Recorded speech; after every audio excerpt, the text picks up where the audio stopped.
That was ahead of us, and BHP head coach Russell Blackston told me that he thought it was actually going to be to their advantage compared to when they met last year. It was good conditions last year, I believe like 60 degrees, and that really aided Oceanside's passing game. So BHP getting another chance on the offense. It is slick down on the turf, but let's see what they're able to do with this new opportunity. Thank you, Claire. Low snap. Had a man in the seam. Oh, he had him in the seam. If that's completed, he's still running, Joe. Pass intended for Jaden Glenn, the 6'4" receiver. If he catches that, he was in a seam, was he not?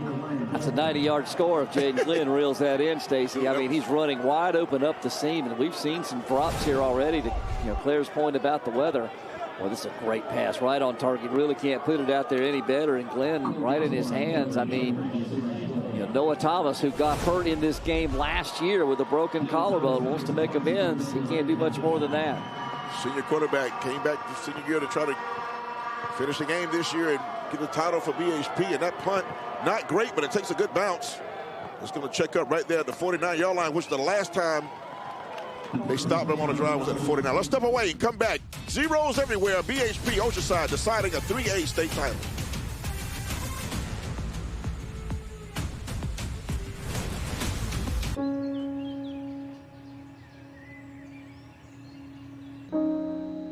This high school gym used to be packed most nights. Not anymore. Do you know why? Because bad behavior by fans, especially adults, has caused a shortage of game officials across the country.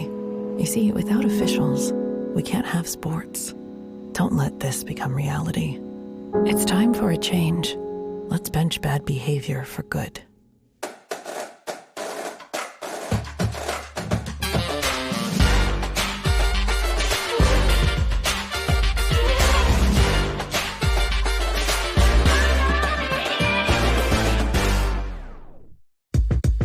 Number one priority is protecting our players.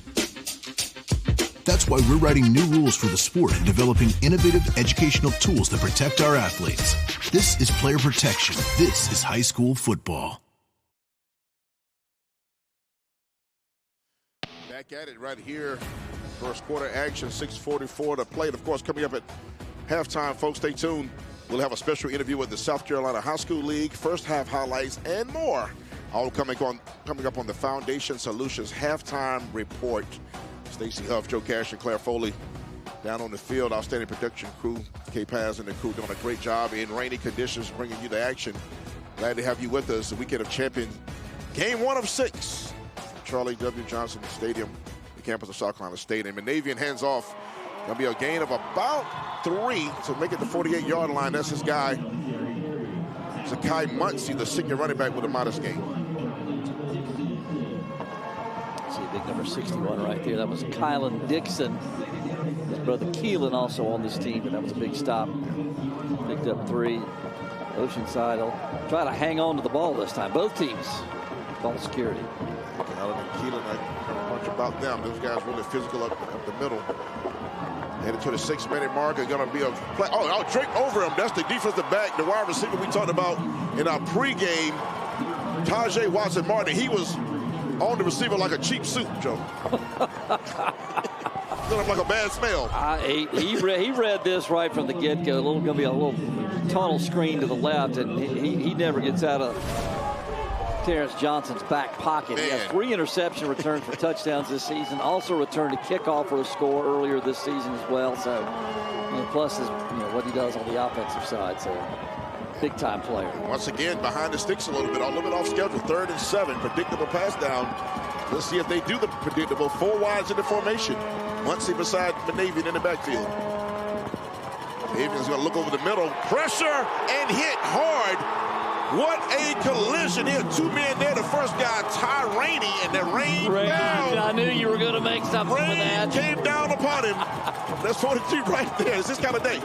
Rainey. Well, they've gotten great pressure, BHP has. You'll see it come. He just comes off the edge, and Muncie just unable to make that block right there. That's kind of a mismatch. Getting the running back on your defender right there. That never had a chance, and Manavian gets sacked. Also give credit, number 24, Charlie Haney, also in there. So Rainey and Haney all over the place. Green Acres, Mr. Haney. Manavian didn't read the weather report. He should know rain was coming. The dangerous return man at the 20-yard line. I believe that's Tajay Watson. And he's going to catch it at 23, and he drops it. And picked up. Nobody can put a handle on the football today, and you can't get a return if you don't catch it first. Tajay Watson Martin dropped that ball, and picking his teammate up.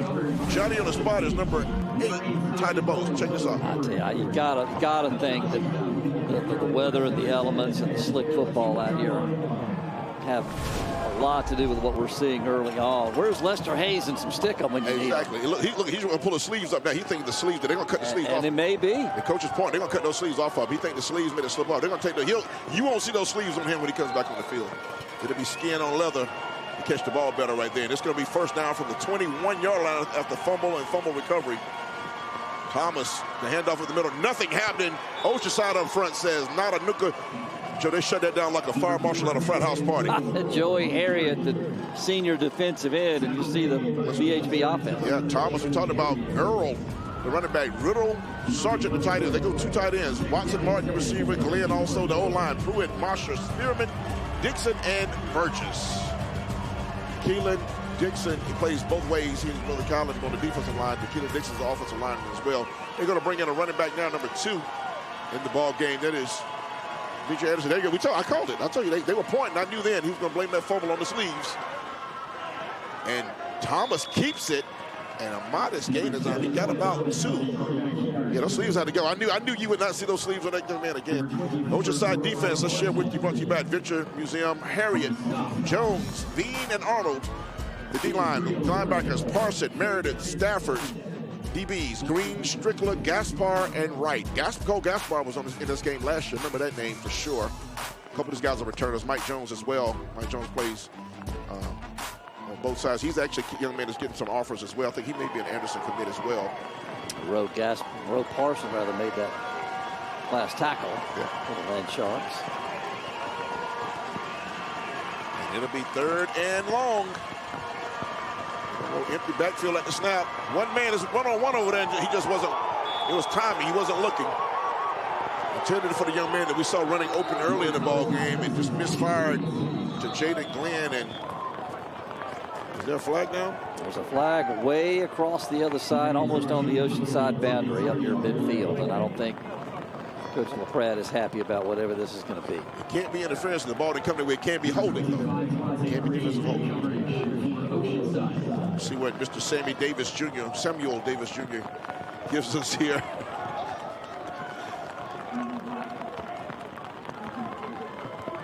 Take his time. You see the rain. You hear the rain. Yes. Personal foul. That's the big joker. Personal foul. Does the mic? We're going to feed the mic. Unless he doesn't have it turned on, or there's some sort of. Yeah, I will turn that thing on. So that's a 15-yarder for us. That's the big joker. The ball's going to be moved to the 40, right short of the 40, the 39-yard line of Belton-Honea Path. A personal foul called on Oceanside. And 3rd down and getting them off the field too, Stacy. Another break for BHP. They got to do something with it. Neither team has capitalized on fumble recoveries in this ball game.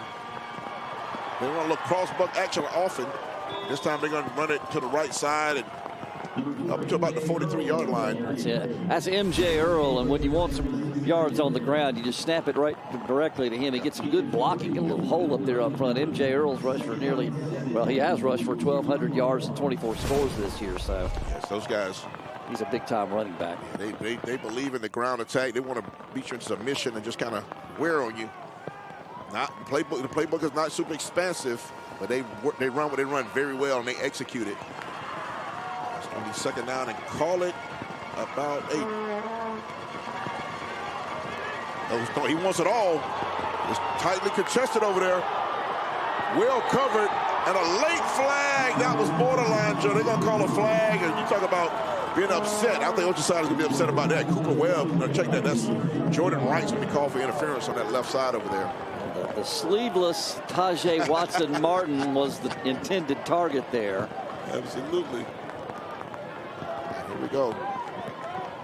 It's a 15-yarder. It's maybe the 2nd major penalty on this drive for Oceanside. That's a risky throw, though, because he was well covered. That could have been. That ball went well up into the elements, too. It did. It It was a YOLO, almost a you only live once. A YOLO pass right there. White hat, I gave you the official's name. I'll run them down again as the game goes on. They've been busy. They've had clock issues for them as well. Take a look, Joe. See it right here. Thomas just rolls out. Tries to get that pass away. I'm going to tell you what, there was a lot more offensive contact to me there, Stacey, than there was defense. Yeah, he circled him, man. He had him in the Russian circle. That was an NWA move right there. Watson Martin. Fives battling down the field, and I thought Watson Martin, if anything, they called it on the defender. So timeout's called. Let's see which team called it. Yeah, Martin, they got another break for BHP because that could have definitely been offensive. It's the fourth penalty already on the Land Sharks here in the first quarter. The BHP has really beaten up on teams in the first quarter this season, Stacey, outscoring their opponents 259 to 15. 259 points in the first quarter of games this season alone. That is good data there, Joseph Cashin. And that's putting a foot on someone's throat early in a game. Let's make it to get the point across. Yes. And then asking if there are any questions. And the rest of the game. So, yeah, they've dominated. And 2:48 to play. Timeout. BHP has a drive going, but, Joe, it's been more penalties than execution. 30 yards of penalties. Yeah. The Oceanside, you got to clean it up, though. You have to clean this up. I'm not sure what the penalty was over on the boundary on that third down play, though. We only got a personal foul, but not sure exactly what that was over there. Maybe it's some unnecessary roughness going on away from the play. I mean, it was a mile away from where the ball went. I think there's definitely some chippiness going on. And referee's trying to get a hold of that. And so far, we've seen. Now they're sending. You've seen they sent a player off the field. We've seen a couple of fumbles and a muff punt. So you wonder as the game goes on how much the elements will play a part. A couple of drop passes, Stacey, that could have been, you know, I mean, they were right there. Yeah, we have 2 or 3 drop passes in the ball game. One that we thought could have gone for 6.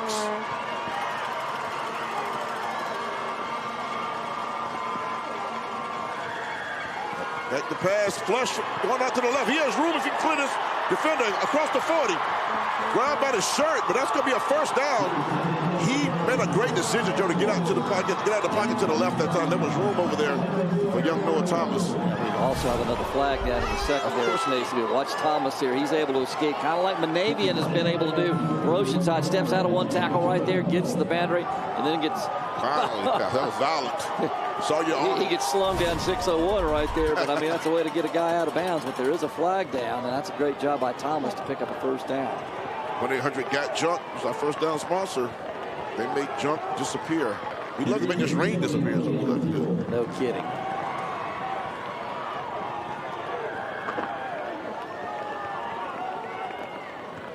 .238 now left in the quarter. Another stoppage. I'm trying to understand what's going on here. There's a hold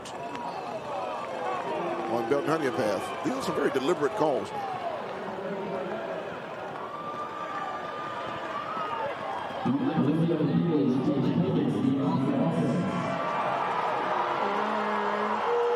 Back him up.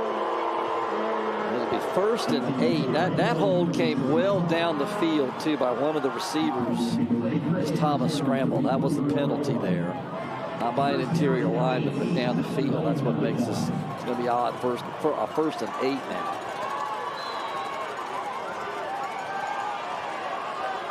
First and 8 from the 30. Check at the 41-yard line. 2 wides to the right.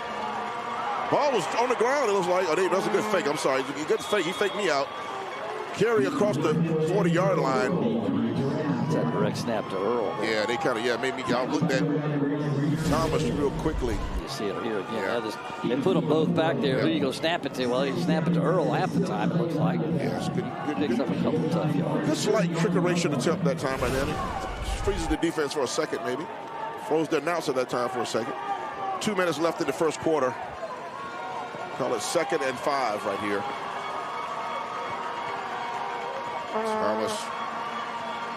Roll right. A lot of pressure this time. Got hit as he threw it. That ball did not have a lot on it. It was almost intercepted. Great coverage that time for Oceanside by Jordan Wright, the man they got for the PI earlier. He's been covering well. He was covering well on the PI, actually. Credit Reese Meredith for getting the pressure for Oceanside right there. We've seen both teams, both defenses get really good pressure on the quarterback. Neither one really able to get comfortable in the pass game so far.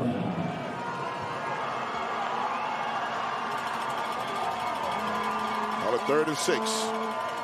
I don't think they punt this either. I was about to. We think alike, Joe. We've been working together. I think this is 2-down territory. That's what I was thinking. We've done a lot of games together now. The numbers are mounting. They're going to pass it, though. This could change everything. Just a high throw. Had no chance.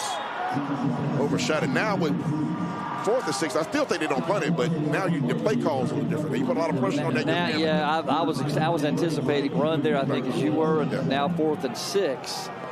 They're going to punt it. Well, Thomas is their punter, too, so they are going to punt. So. Yes, they fooled us. And I guess in a game like this, low-scoring game, the weather factor, you don't want to give Oceanside any field. Make them drive the field. Smart football. But what makes this a better call, Joe, if you pin them inside the 15?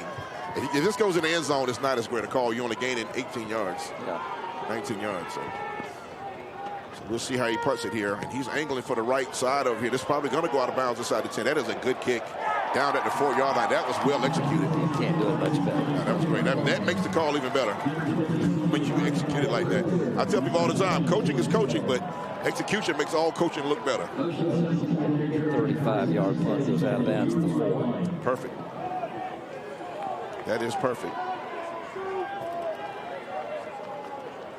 So that's where Aiden Manavian, the talented junior quarterback, man, he's thrown out.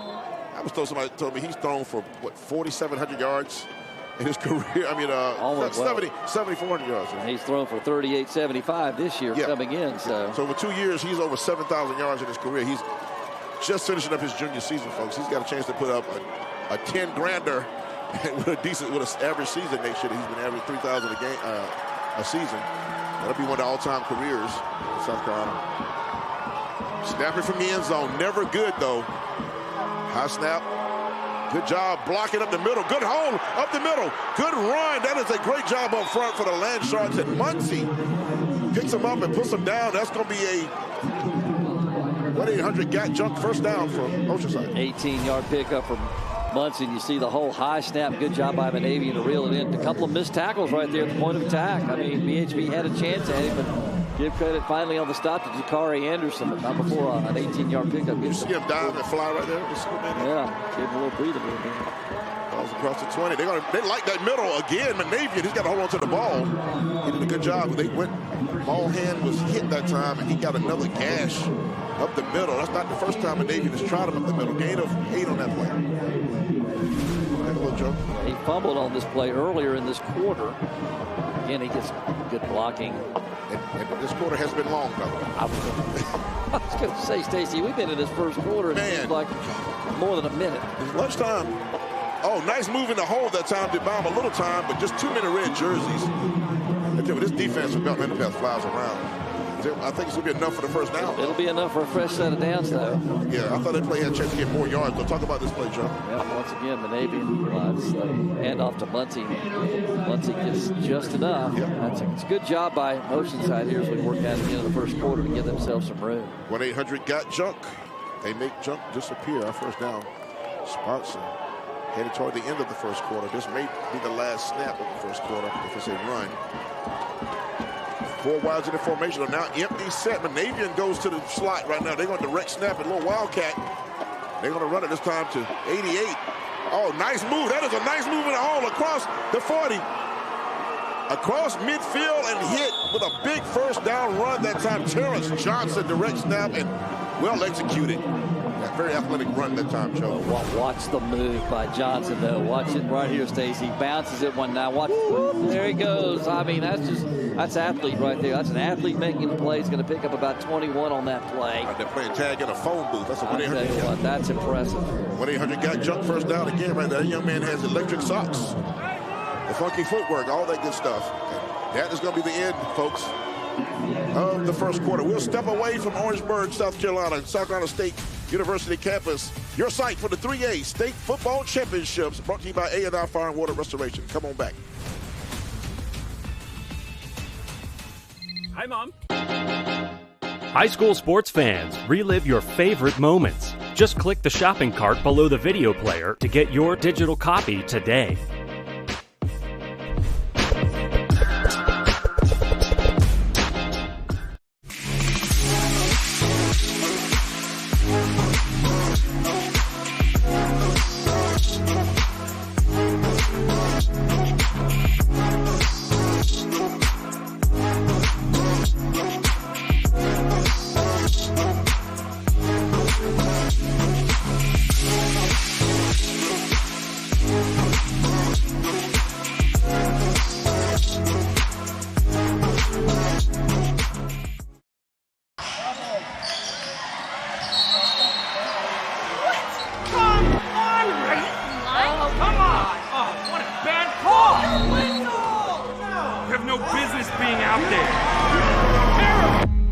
You know, I'm a person too.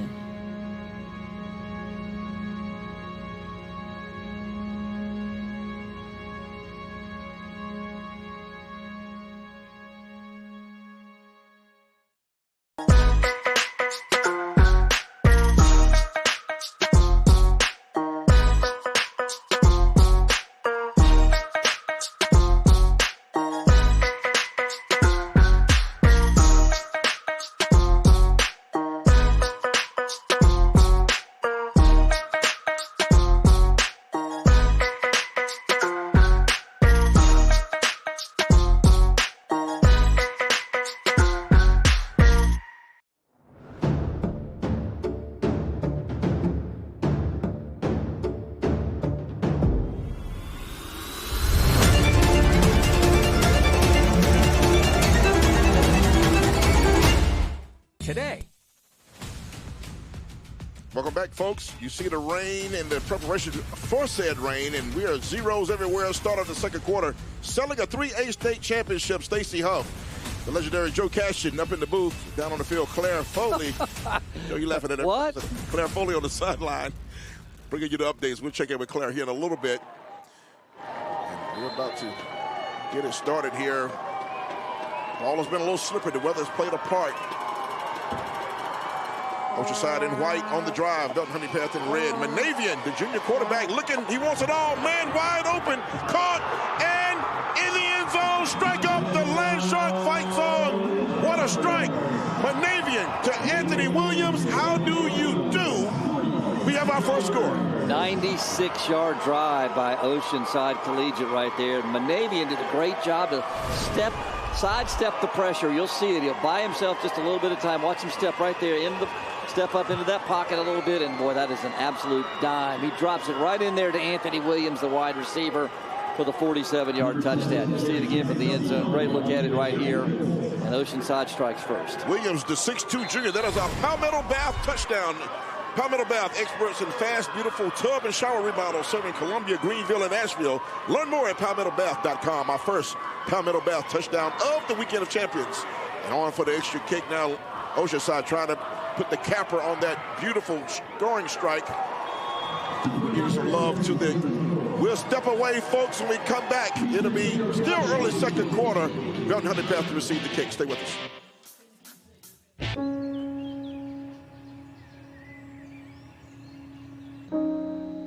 This high school gym used to be packed most nights. Not anymore. Do you know why? Because bad behavior by fans, especially adults, has caused a shortage of game officials across the country.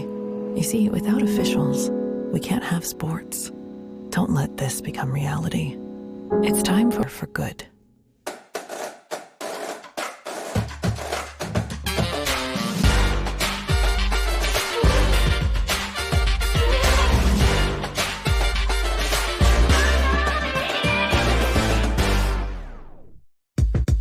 Our number one priority is protecting our players. That's why we're writing new rules for the sport and developing innovative educational tools that protect our athletes. This is player protection. This is high school football. Imagination. Disconnect the devices and reconnect with your family and adventure today. 7-0 Oceanside with a scoring strike just a moment ago. Stacey Huff, Joe Cashin, Claire Foley here with you. Early second quarter deciding a 3A title, and of course, stay tuned for the Foundation Solutions halftime report, folks. We'll have a special interview with the South Carolina High School League, first half highlights, and more. All coming up on the Foundation Solutions Halftime Report. Joe, that was a great play call and great execution for Oceanside. 6 plays, 96 yards, 1:39 seconds is all it took for them to go to the field. And you're right, that was a great play call and tremendous execution. Monavian's 41st touchdown pass of the season. Williams just got behind the defender right there, and it was kind of an easy pitch and catch, to be honest with you, Stacy. That was an impressive Land Sharks march. They did it almost, well, less than 2 minutes, like we mentioned. That's a great way for them to get on the board first. They called the defensive backs peeking in the backfield. Sure did. And blue pass, and Williams is not a guy to play with, 6'2", but he can run. And he got past everyone. No deep contain. Kicking off left to right on your screen. By the way, that extra point was by Sumney. The extra point kicking up 7. He's kicking off now 7 in white. In white uniforms, Oceanside kicking off left to right. DHP in red to return. Preferred Appliance brings you our kickoffs, folks. Your trusted appliance sales and repair experts. Preferred Appliance. Toes about to meet leather, and BHP will have a chance to try to answer. Familiar script, though. They fell behind last year, could not make up the distance after the quarterback got hurt, but these same teams play. This is one of 3 rematches in the state championship games this year. The other being Irmo Northwestern and Dutch Fork Somerville, and it'll be a touchback. Glad to have you with us, folks. Good, decent crowd, considering the weather.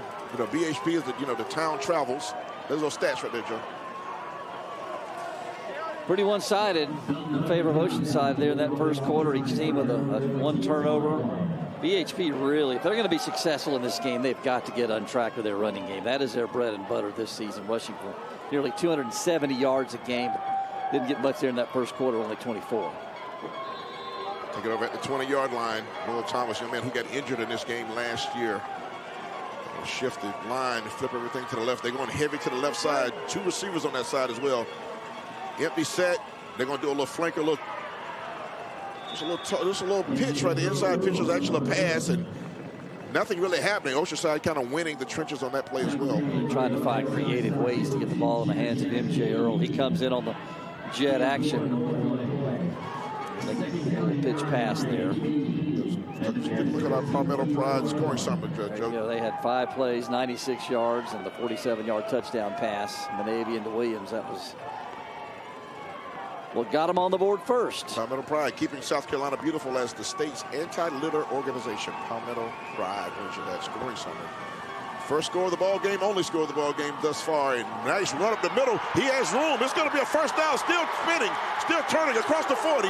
And hit hard that time. This ball's going to be at the 41.5-yard line. Big run that time for Noah Thomas and a big first down. That is a Stewart Law Office's first down for BHP. Noah Thomas is a big part of their running game. You see some good blocks at the point of attack. He cuts it back to the middle of the field, takes a big hit right there, but they don't wrap up. And he's able to gain about another 10 yards. Thomas has rushed for 709 yards this season coming in, and so he's a big piece of what they want to do on this ground. One moment can change your life. Stewart Law Offices has over 25 years of protecting the rights of the injured. Visit StewartLawOffices.net today. First down from the 41-yard line. Navy's going to throw to the right there. He needs a block. He didn't get it. And they have a team meeting over there. A lot of white jerseys over there. He's lucky to get 5 yards on that. The block was missed. I'll tell you, he's been flying around for Oceanside. 33, who made a tackle on that run just there. Tyler Stafford has been playing a great job. 33 in white. Made that tackle. Again, you get the ball to your playmaker, Tajay Watson-Martin. Want to get the ball in his hands and let him be electric out there, but that's a good job. Only a 4-yard pickup by that Oceanside defense. Stafford only a sophomore as well. Both teams, as I mentioned, has a good underclassmen showing promise. Ball's at the 46-yard line. Manageable. Could be a direct snap this time, and that's going to be a decent little run that time.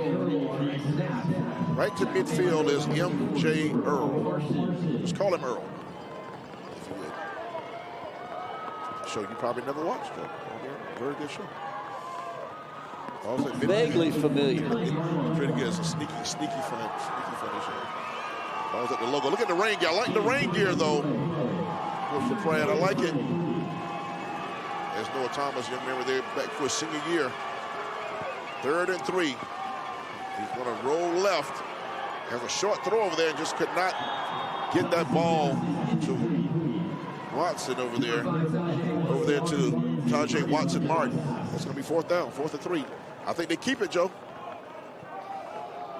Be interesting to see what Russell Blackston does here. And it looks like he's going to go ahead and punt it away again, because Thomas is also, in addition to being the quarterback, he's the punter. So yeah, I keep thinking that gamble, but this is a game you don't necessarily want to gamble with the weather. But Blackston's 26 years on the job. Yeah, he's part of the culture there.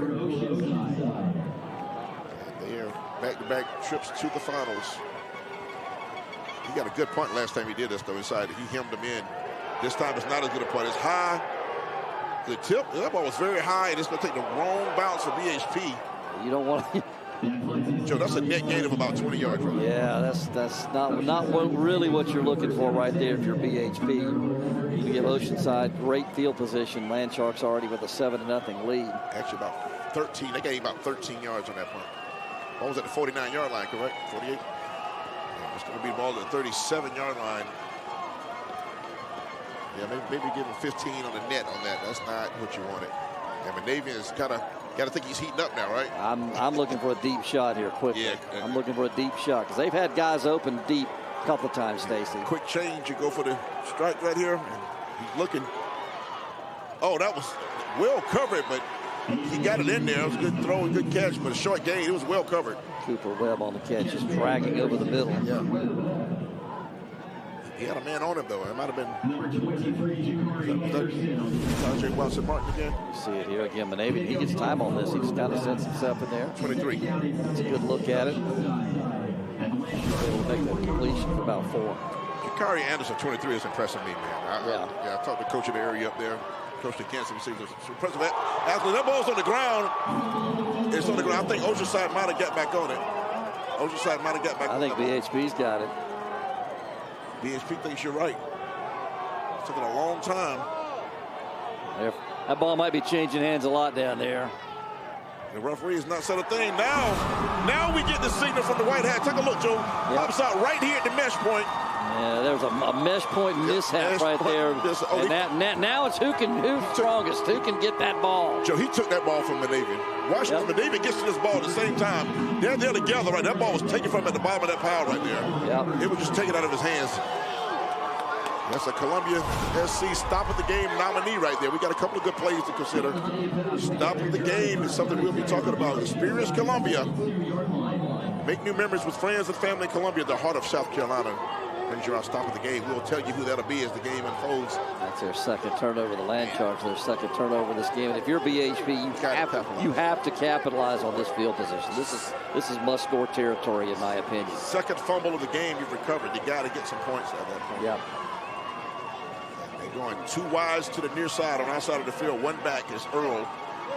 Thomas is going to roll left again. He's going to the other side. Wide open. Great play design. The ball's in the air too long. He's out of bounds. He didn't even catch it. He didn't even give him a chance to catch it. I thought he might have caught it, but stepped out of bounds on the turn. They're going to call it incomplete. He's wide open. He's wide open, but he's out of bounds when he catches it. Look at how the ball's in the air. Thomas just tried to turn around and throw it back the other way, and he's... Yeah, I mean, that might be 6. That ball gets there a little quicker. Great play call. They caught him with a miss. It was an okie-doke. They had everything flowing left. He leaked out to the right side over there, just stood there doing jumping jacks, lonesome. He was so lonesome, he was emailing folks. He was writing letters home, Joe. It didn't look like they were set on the left side of the line of scrimmage either, BHP. 2nd and 10. They're going to give it to Earl this time, and just too much traffic in there. Too many white jerseys.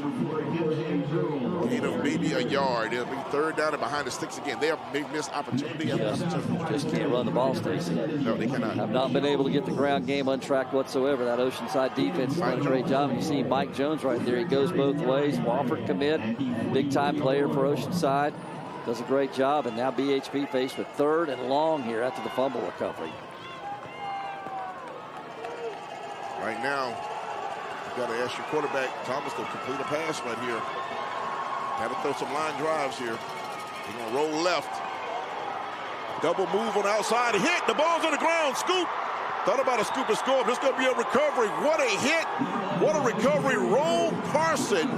Rolls this boat through the rain and gets the fumble recovery. Noah Thomas just never saw the defender. He never saw Parson. You see it here. He rolls out to his left. And again, he's trying to set and throw back against his body. Boom! There you go. There's the big hit. 11. We'll talk about him later in the broadcast. Joey Harriott. I mean, he's a big-time defender for Oceanside Collegiate. He comes up with a big stick. Never saw him, did Thomas. Coughs up the football. Boy, now Oceanside, they get the stop they were looking for. 7:29. Let's notate that mark right there. Momentum definitely in white and blue right now. And turnover begets turnover, Joe. Both teams have dropped a couple of them. Oceanside has capitalized with the touchdown. And right here, they're going back to the ground with Muncie. Gain of about 3. Good job up front for BHP. But that one pass to Williams has been a difference in the ball game. That one pass that was complete, and then the incomplete pass, BHP tried for MJ Earl. Right, good point. Had him there, the one that one team hit, and the one that the other one missed. Yes, you know that. They say in basketball it's a make or miss league. Football could be make or miss as well. Indeed. The throw was made by Monavian, and the completion was not made by BHP, and that's the 7-0 difference. Under 7 left in the half. Muncie tries the left side, nowhere to go. And again, a young man is flying all over the field.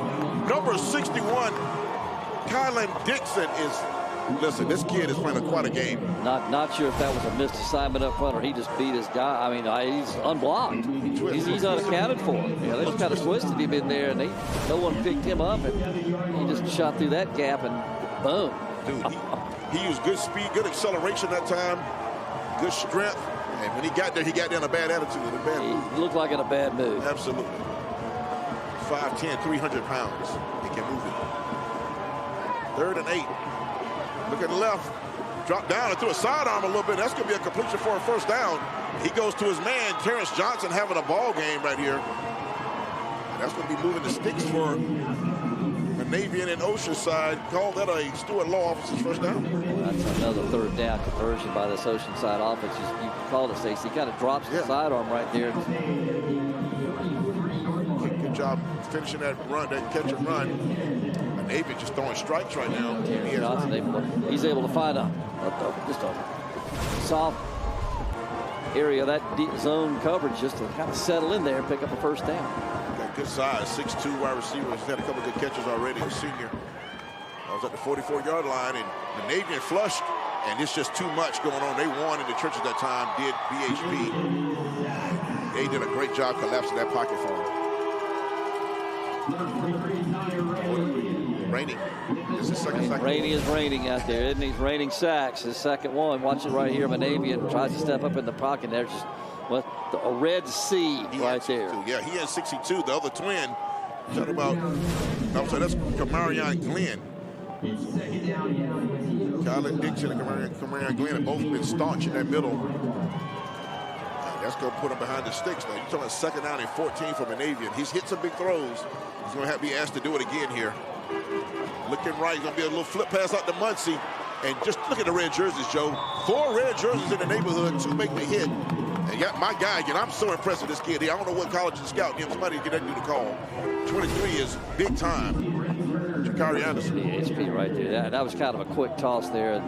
Well, just really didn't stretch the defense at all right there. They didn't have to run very far. They were able to track down Muncie quickly. And no pickup. And now all of a sudden here's Oceanside going to 5 minutes and a half. Looking at 3rd and long. They can pick these up, Stacey, with their passing game. They really can. This game, they have been lethal. And they've been with the time and with the clear lines to throw. The receivers have been doing a great job getting open for him. Let's see what they dial up right here behind the sticks. 3rd and 14. Big play for BHP for both teams. BHP trying to get off the field. Bubble screen. And it's just too much traffic in there. And he did a good job stretching this play out to get what he could. It was not a lot there, though. Just red jersey. They kind of was ready for it, it looks like, Joe. A lot of traffic, you called it, Stacey. A lot of red jerseys in the middle of all that. You just want to try to get it to your playmaker, Terrence Johnson, who made a spectacular play on a direct snap earlier in this game. He's trying all he can. Yeah. That gets him back to the original line of scrimmage. He's a silky smooth athlete, but it just wasn't enough real estate to pick up right there. 4th and 10 now. And And Joe, you know what? You know who's not on the field? I don't see a punter. There's no punter on the field. Plus, Manavian's going to quick kick this thing. Yeah, It's an interesting decision here by Coach LaPrade. He made the quick kick this. 4 wides in the formation. And why would you do that? Give him 5 free yards given to him by Rainey, who played a heck of a ball game. He just, for no reason, Joe, just ran across the line of scrimmage. And I'm sure Coach LaPrade appreciates it. Well, that's 5 free yards. Turns 4th and 10 into 4th and 5, and makes it a little bit easier now if you're going to go for this. He gave him a 5-yard coupon. 3:42 left in the half. And I don't know if they were bluffing or not, but they may really want to go for it now with the 5 extra yards. I absolutely think they'll go for it. I think maybe that was to see if they could get 5 free yards out of it. And it worked, because now, if you don't get it now, you got a team that struggled offensively inside their own 40-yard line. It's not as much of a gamble from here. So if they keep on the ground or go to the air, Manavian has some good throws. He's going to drop back. Looks over the middle. He wanted everything, but threw it that time. And great check down. Great throw. Nice catch that time on the sidelines of Kai Munson, the senior. And that's going to move those chains to a low offensive first down. BHP gambled, and they dropped everybody in the coverage. They only rushed 3 guys right here. And Manavian, well, he just gets too much time. I just don't think you can give Manavian that much time to throw the ball. You call it. He checks it down. Muncie is able to kind of get away over there on the near boundary. Manavian's able to find him and picks up a big 4th down conversion. Check them out at visit StewartLawOffices.net today. Over 25 years, they've protected the rights of the injured. Inside the 25-yard line, threatening that red zone. Look to the right this time, and threw in coverage, and he might have completed. That's just a strike. If he got that through, oh, that's a beautiful throw and good catch that time to the 5-yard line, but the flag is down. I think you're going to have pass. I think you're going to have DPI here, defensive pass interference too. I mean, that's just a hole shot, Stacy. You get it above the corner and underneath the safety. Manavian just threw a dart in there. He can get hot now. They're going to want to decline it. They are going to decline that. That is going to be a first down. Stewart Law Office first down for Oceanside, and it is our first real red zone threat. Doctors Implants brings you our red zone sponsorship, empowering people through full mouth dental implants. Doctors Implants. And that was responsible for the partnership. Talk about this play, Joe. Yeah, I mean, again, this is just what they call a hole shot. You try to get it over the safety and over the corner, under the safety before he can get there. That's what happens right there. Manavian, just a little quick 2-step drop, and he's able to throw that laser in there. Now you got a guy on. Okay, they're going to send a defender over there. He couldn't get his head around that time either. Nope. He caught him sleeping. So they keep it on the ground here. And that's a wildcat snap directly. Is that Terrence Johnson? A.J. Miles comes up with a stop for BHP. This is gut check time for the Bears, Stacy. They snapped it directly to Terrence Johnson that time, and they've tried that play before. Nothing happening. Good job for BHP. There's a gut check. Talk about the surge. Great penetration by that BHP front. And Miles is able to come in there and make that stop for a loss. That was a great hustle around that end that time. And again, without jumping off sides. You try to anticipate the snap, but you can't jump early. You can't give them 3 yards here for sure. So now you want to put them in a situation where they got to make a 4th down decision, but you got to get the 4th down first. Just stop on first down. 1:40 mark approaching right here in the first half. And they're going to throw it to the left right there. He needs 1 block. He didn't get the block he needed. He got a block, but he didn't get the block he needed. And he's going to still fight. Keep the legs turning. That's a great job of hustling over there. I think that's Ty Garner. Number 4 it is. Good job trying to keep that play alive. Almost broke free, Joe. Talk about it. Trying to get a matchup at here, trying to get numbers, trying to get blockers. Got 1 blocker and 2 defenders. Able to cut it back into the middle, but right into the pursuit of that BHP defense. Are able to pick up a couple this Oceanside. Down to the 2, but not quite get there. 3rd down. This is the play right now. You got to put pressure on them. If you're Belton-Honea Path, you got to make them make a 4th down decision, especially with the clock being a thing now. We're under a minute in the first half. BHP trying to preserve only a 1-score deficit. Direct snap again. He dropped the ball, and that might help him. He's going to score. Touchdown, Oceanside. Put it on the board. Strike up the last short fights on Terrence Johnson on a botch snap. He's going to walk in around the right side and change the scoreboard. What a play on a broken play. Palmetto bounce touchdown. Talk about it, Joe. Saw it. He drops the ball, and it kind of looks like everybody just stands there for a moment, and the next thing you know, he's able to scoop it up and scamper into the end zone. Terrence Johnson on that play. What started as disaster turns into glory. Joe, I'm an old middle infielder. They call that the candy hop. That thing popped right into you. You can't answer. That's the candy hop right there. That's a sweet one right there. It bounced right back to you. Right back to him, man. Sumney in for the extra point. Jackson Sumney, hands to the sky. 14 Land Sharks. Bears of Belton-Honea Path 0, folks. We crowned the 3A state champion right here in Orangeburg. Stay with us, folks.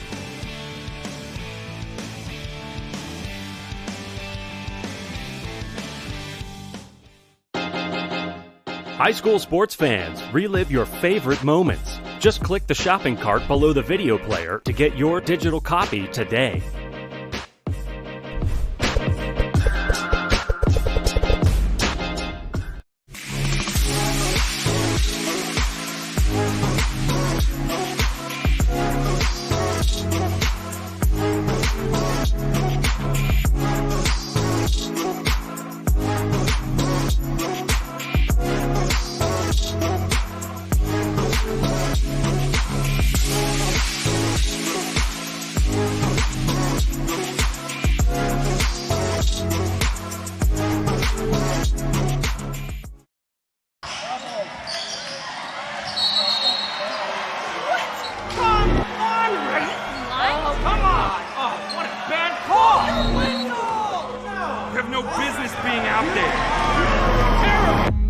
You know, I'm a person too.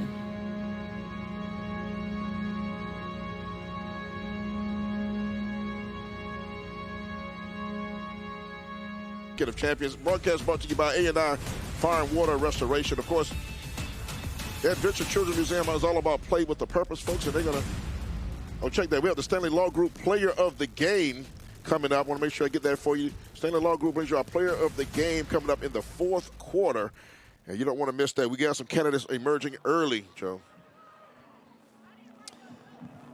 We sure do, Stacy. It's been an interesting second quarter.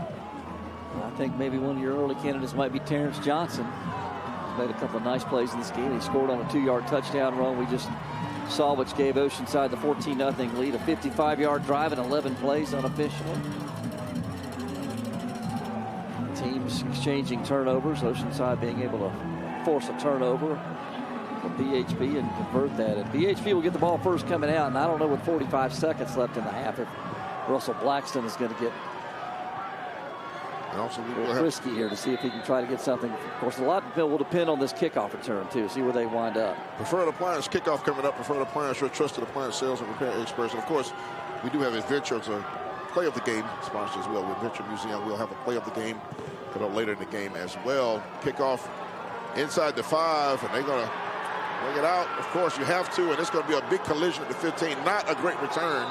Not what you want with BHP. Offense that has been stagnant, Joe. 37 seconds seems like not a lot of time when you haven't been able to complete long passes. Yeah, just hadn't been able to get much going, but who has been able to get something going is Oceanside. You see their drive right there. 11 plays, 55 yards officially. Johnson, the 2-yard touchdown run. The Palmetto Pride scoring summary right there. They lead it now 14-0. Again, BHP will get the ball coming out to start the second half, but they have got to try to figure out a way to get this running game on track, Stacy. Palmetto Pride brings our scoring summary, keeping South Carolina beautiful as the state's anti-litter organization, folks. Palmetto Pride, we thank them for that. You're right, Joe. You got to see what they can do here. They haven't been very successful getting the ball in the air. They're going to go across the middle right here, and that's 23, who's played well on defense. Now he's catching the ball, fighting for yards. That is a tough kid, Jakari Anderson. They're going to move the sticks right there, and that's going to temporarily stop the clock. Gain him about 17 on that. In our Stewart Law Office's first down. They got to be on the move here. Got to be in a hurry. 26 seconds now when they spot it. All 3 timeouts. You'll see it right here. The runs a little in cut right there. Able to make the completion. Picks up a good gain on first down for BHP. They got to do it again. They got to get this ball down the field. And he's going to run it. Thomas out of bounds at the 35-yard line. Not necessarily what you need with 12 seconds. That's about 2, maybe 3 plays, Joe. And again, they have not gotten the chuck yardage. I don't know what the field goal kicker situation is there, but you're almost at Hail Mary time in just a moment. Or throw it as far as you can. no cutoff man allowed in football. You got to throw it from his heels and see what you can get. Even though pass interference is not a bad play for Oceanside, it's only 15 yards. So not like the NFL. So it's not a spot foul. So they're going to be aggressive on defense here with 12 seconds. Thomas rolling to the right. I thought he was going to try to launch it up there. He did. Now he launches late and outside. 6 seconds left in the half. 2-score lead now for Oceanside. Pretty amazing by this Oceanside defense. It's a BHP offense that came in averaging about 49 points a game on the season and 14 wins. Unless something miraculous happens, they will have 0 headed to the locker room. Ball's at the 36-yard line. Yeah, this is it right here. This is the. They may just go. Well, I thought they might go victory formation, just go to the locker room, but they're going to toss it one more time, Joe. This will be your last play, barring an interference call. Your last play of the first half. Empty backfield. Thomas nowhere to go. He just throws it in the air. And it really hit the ground in 1 second. I think they're going to let that. They're going to send him to the locker room. Both teams are glad to go get dry, I think. And they're going to head off. That's your halftime score. Oceanside Landsharks trying to get another chip. 14. Belton-Honea Path Bears 0. Lots of good halftime stuff coming up, folks, for you.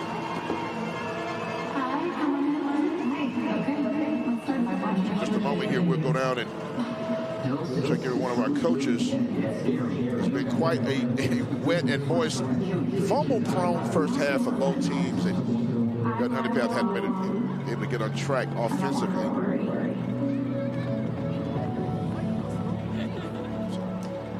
Let's go out to this field with Claire Foley and the coach. What's up, Claire? Thanks, guys. Coach, a lot of factors out of your control so far. Obviously, you had the weather in there and then the clock disruptions to start your opening drive. How did you see your team settle in to put up 2 scores so far? Yeah, we were a little too wound up early. That's going to happen in these big games. But good thing for us, our message all year has been, worry about the things that we can control. Stuff that's out of our hands, there's nothing we can do about. So I thought we were rattled a little early. We got settled in and started playing our brand of football. I was proud of the guys in the second quarter settling in. So far, your defense is holding a BHP offense that's been really electric this year. What are they doing that's disrupting their balance? Yeah, we play fast and physical on defense, and these conditions have a lot. They're hurting both offenses right now. So as long as we can, you're not going to stop a great offense like BHP, but we can contain them and make it hard for them to score, and that's what our defense has done in the first half. Thanks, Coach. Thank you so much. And with that, we step away. Stay tuned for halftime. 14-0 from Orangeburg, South Carolina High School League Weekend of Champions 3A championship game.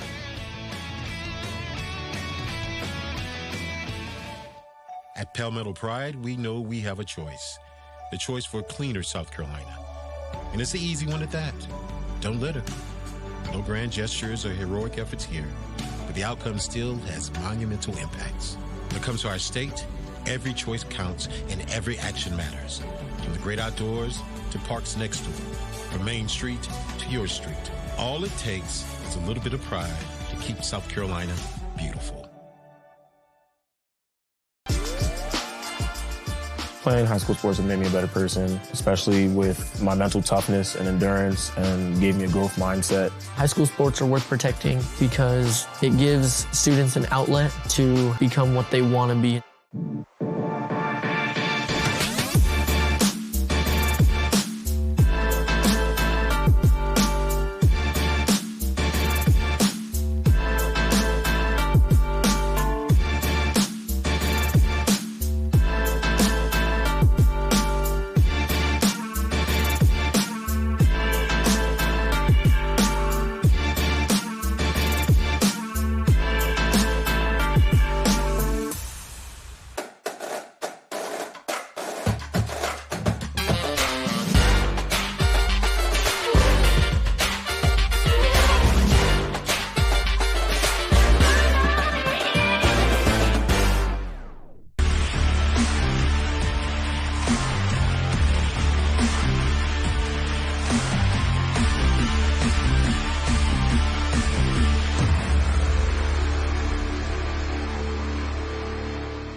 Without high school activities, there is no high school experience. It's those experiences when you go out and you meet people that you're only connected with through your passions is what really makes you become the person that you're going to become.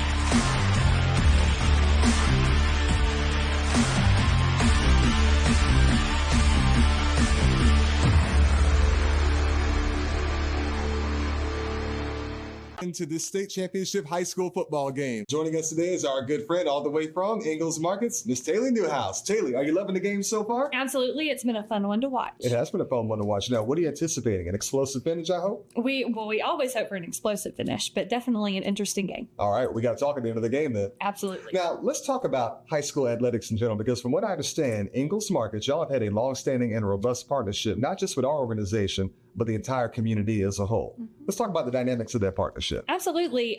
We kind of gravitate towards athletics because we feel like it's a great way to reach our communities. Mm-hmm. But we're with these kids all the way from that first day of elementary school all the way through college. So we're really following them. But athletics is a good way to bring it all together because everyone loves a Friday night football game. They do indeed, including you and I. That's absolutely. Right. So it sounds like you guys really do bridge that link between academics and athletics. Am I correct to assume that? Yes, definitely. We're there to support children through their entire educational experience. Speaking of supporting children, y'all have people who come into y'all stores and end up working for y'all, people who you go to church with. I mean, this really is a tight-knit community. Is that right? Absolutely. Ingalls is a beacon in all of our communities, and we love to get people in and out of the store, especially these kids that are working at our stores, our athletes and students in the schools that we support as well. That's indeed right. Well, Haley, you know what time it is. It's time to get back to some football. All right, let's do it. Let's do it. We'll see you guys next time on Friday Night Rivals. So, you gonna play this week? You're gonna play this week? You gonna play this week? You gonna play this week? You gonna play this week? You gonna play this week? You gonna play this week? You gonna play this week? You gonna play this week? And welcome to the Ingalls Game of the Week as the Warhorses square off against the rival. He's going in. He's going in. Go, baby! Ingalls, we're with you every step of the way. We were tired of our old bathroom, but we thought remodeling was overwhelming and expensive. And that's when we found Palmetto Bath. They brought their showroom to us with their no-pressure design consultation, making designing our new shower easy and fun. And their employee installer was professional and efficient. He took out our old tub and put in a new walk-in shower. Thanks to Palmetto Bath, we got the shower of our dreams at a price we could afford. Call today for your free consultation and tell them Megan sent you.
You're watching the Foundation Solutions Halftime Report.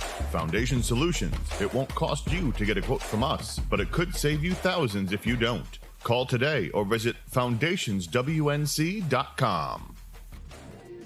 Welcome back to Oliver C. Dawson Stadium here in Orangeburg, South Carolina for the 3A State Championship. I'm joined now by the commissioner of the South Carolina High School League, Dr. Jerome Singleton. Dr. Singleton, it's that time of year again for reclassification. work has already begun on the 2026-2028 biennial. Can you tell our viewers kind of what goes into who goes where and what classification?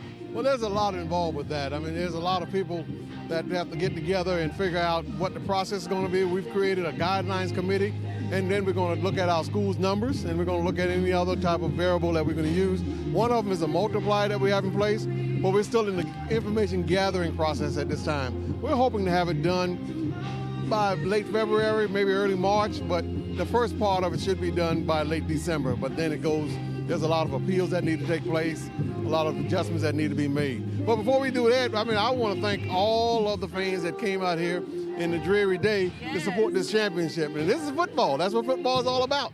So I want to thank them along with that. And hey, let the work wait till another day. It's State Championship Day. Let's have some fun. Yeah. Thank you so much, Dr. Singleton, and thanks for everything the High School League has done to help put this special day on. Thank you so much. And we'll be back after this at Oliver C. Dawson Stadium.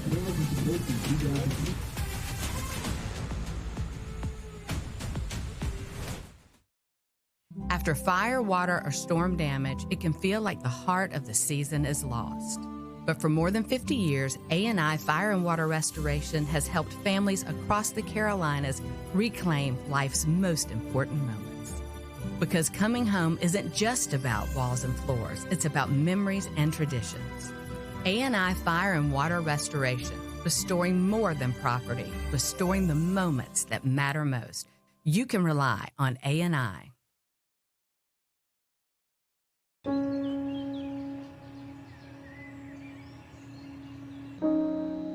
This high school gym used to be packed most nights. Not anymore. Do you know why?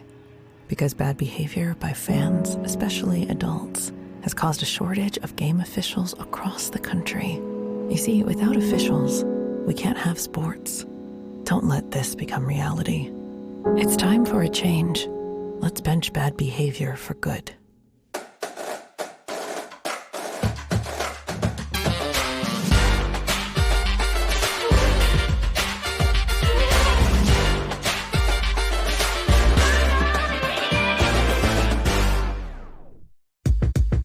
Number one priority is protecting our players. That's why we're writing new rules for the sport and developing innovative educational tools that protect our athletes. This is player protection. This is high school football.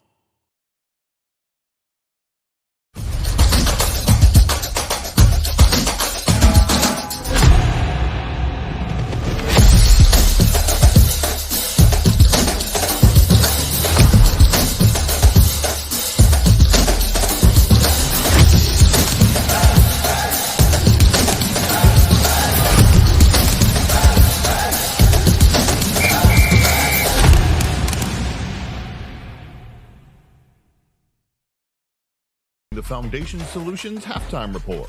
Foundation Solutions. It won't cost you to get a quote from us, but it could save you thousands if you don't. Call today or visit foundationswnc.com.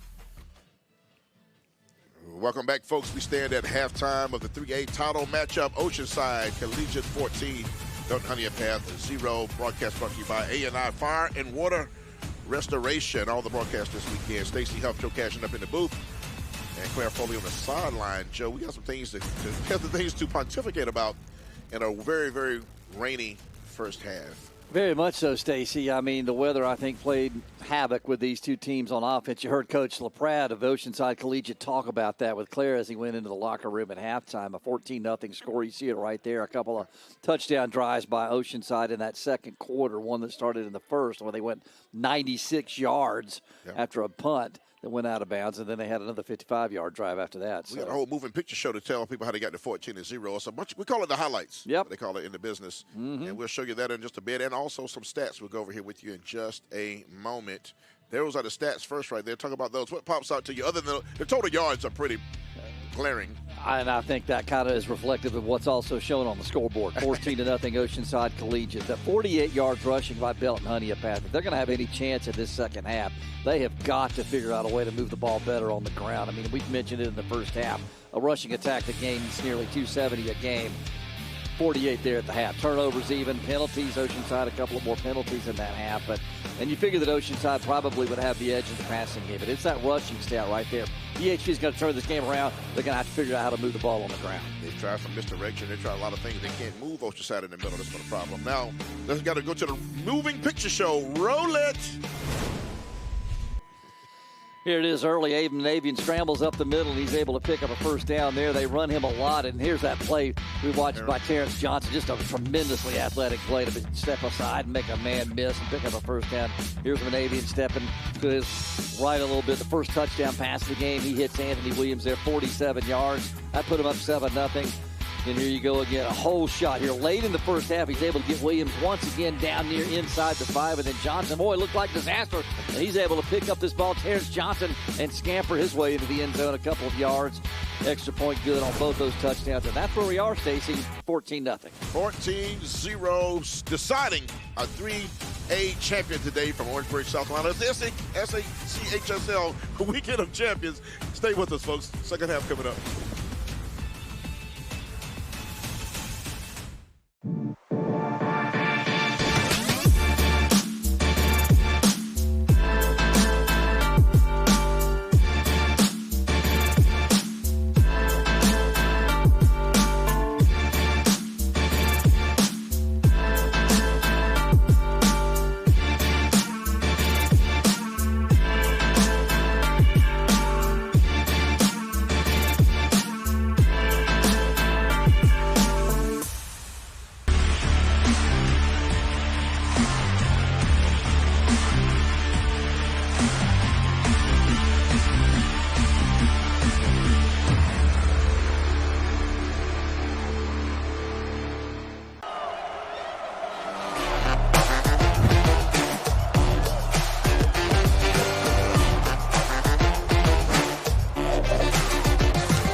They are really the ones who are on the ground and know what their students need better than anyone else. They protect the fairness and rules of high school sports. They're here to look out for us. They're here to look out for what we love to do.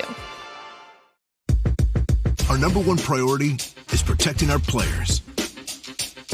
That's why we're writing new rules for the sport and developing innovative educational tools that protect our athletes. This is player protection. This is high school football. High school sports fans, relive your favorite moments. Just click the shopping cart below the video player to get your digital copy today.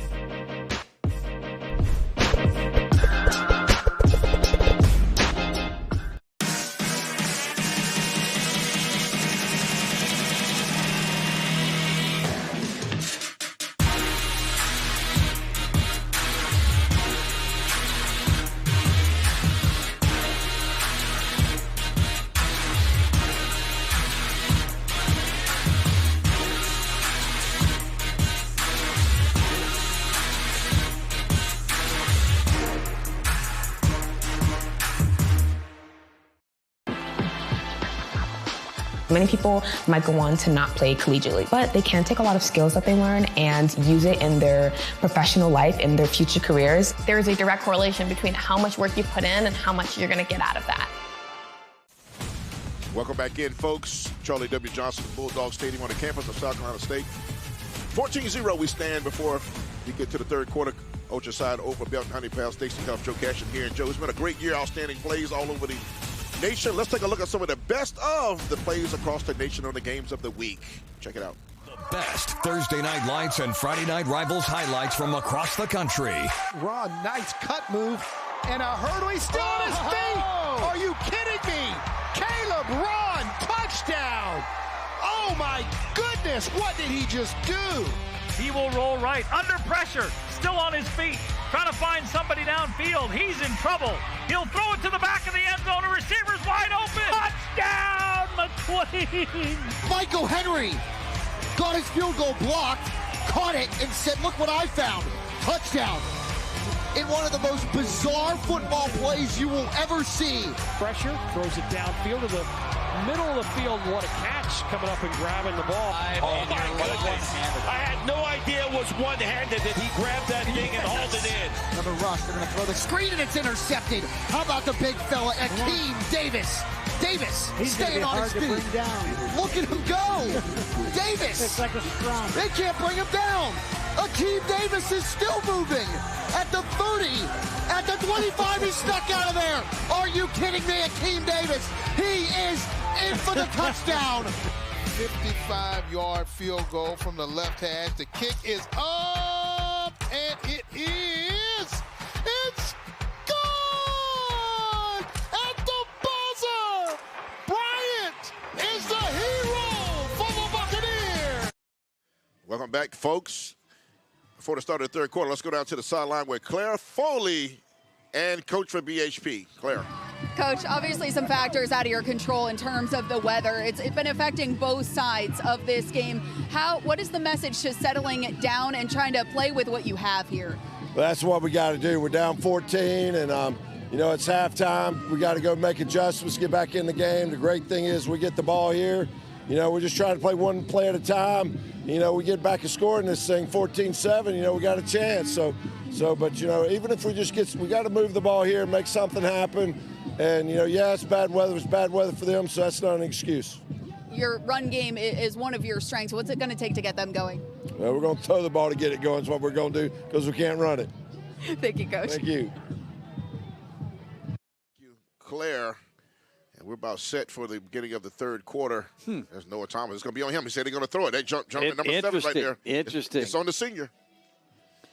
Interesting that, and maybe it's a way to loosen up that line of scrimmage. I mean, Oceanside's been committing a lot of guys up there to try to slow BHP down on the run game. One way to get them loosened up a little bit is to be able to complete a few passes. That's Coach Pratt right there on your screen right there. He mentioned the weather affecting the team a little bit, and Coach Blackson made a good point. They're both playing under the same weather, but Oceanside has capitalized twice. The air part of it, which we knew they would have coming in, has really served them well. Yep. Even though it's rainy, and I thought the wet conditions might serve BHP better. They can't get traction. They can't move Oceanside in the middle. Kickoff coming up, folks. Brought to you by Preferred Appliance, your trusted appliance sales and repair experts. You heard Claire Foley on the sideline doing a great job as always on the field. Stacey Huff, Joe Cashin here behind the booth here at Oliver C. Dawson Stadium. I think I might have misspoken earlier. I did a couple of Benedict games early in the season. I might have mentioned that stadium. Oliver C. Dawson on the campus of South Carolina State, folks. Always accommodating hosts. Glad to be here with them and have them as a host again. And right there with his heels on the goal line where it says Bulldogs is the return man, Watson Martin, for Belton-Honea Path. They need to start off big here this third quarter, Joe. No question. Be helpful to get a big return. And he went into the end zone. That's going to be automatic touchback. Which they won't do. Right. In high school league, for those who don't know, once the ball crosses that line, there's non-returnable in high school football. It's been that way for many years now. Automatic touchback, whether the receiver wants to come out or not. See those sleeves cut off we talked about? I called that shot right there. I knew he was coming out those sleeves after that fumble, that muff punt earlier. They got to get the ball to that kid. 5, somehow. There's the senior quarterback, Noah Thomas. You mentioned he got hurt last year. He did. Broke his collarbone in this game. Yeah. State championship last year. And that was really kind of finish of any chance BHP might have had offensively. That was a vicious game. A lot of big hits. There was. This game has been physical. 1st and 10 from the 20. Belton-Honea Path in the red going left and right on your screen. Oceanside. What a staunch stop. Yeah, that defensive line from Oceanside is becoming more and more dominant. They got to come up with something else. Earl got nothing and had to like it. 9, one of the main guys in there and played a good game. Reese Meredith, talk about it. 4-man front right there trying to run against it. They just can't move anybody. Big number 9 in there, Reese Meredith in there to stuff up any run lane they might have had. And this Oceanside defensive front, they have won the line of scrimmage. Referees generously gave him a yard on that play. That was generous. Throw it this time. Might have got tipped. Just a lot of air in that ball. He has 5. So you got to get it to him. He caught it. I think he came down with that. They're going to call it a catch. They got it to their playmaker. That is a good throw. A lot of air in it, but a nice catch going up. Tajay Watson Martin. 28 yards, and here's Thomas. He just kind of drifts left, comes back to the right. You want to get it to your big-time playmaker. That's a way to do it. 28-yard pickup. 1-800-GOT-JUNK, first down. 1-800-GOT-JUNK. They make junk disappear, and that play was the opposite of junk. That was the good stuff, not the junk. Those throws have a lot of air, though, Joe. You want them to be a little more, give them more time to do something with the ball.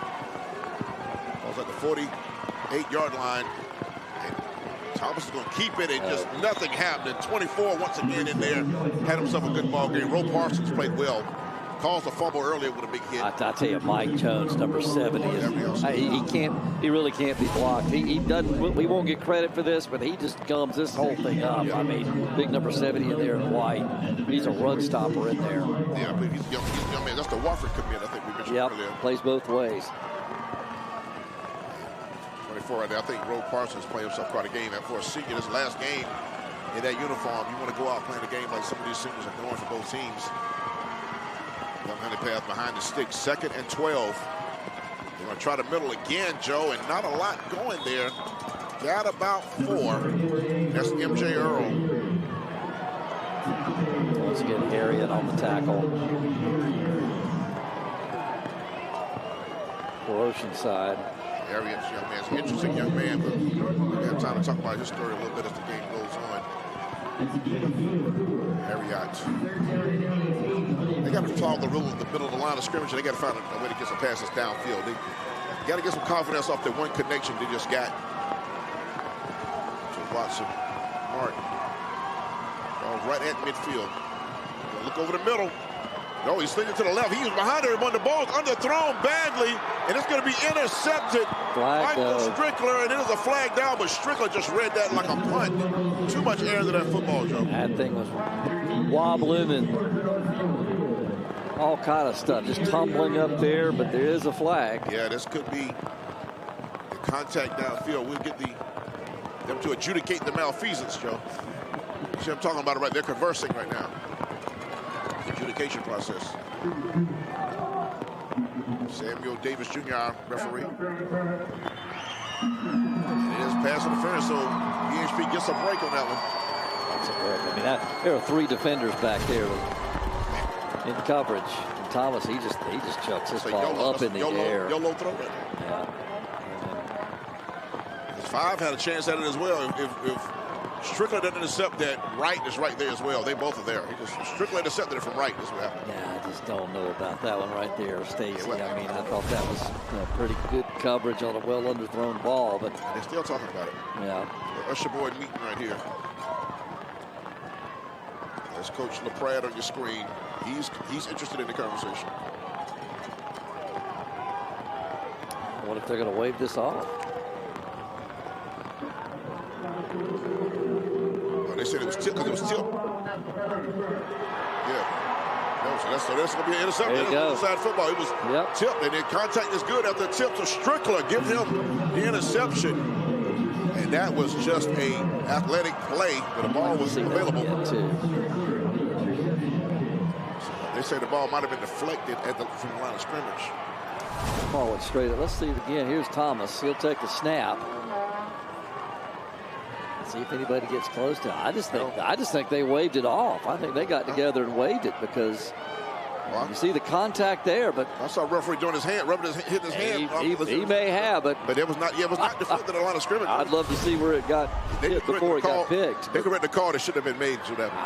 Which I kind of agree with. Yeah, at the end of the day, I think they made the right call. Yeah, just get it right. They got it right. However they arrived at it, that should have been an interference. We don't know.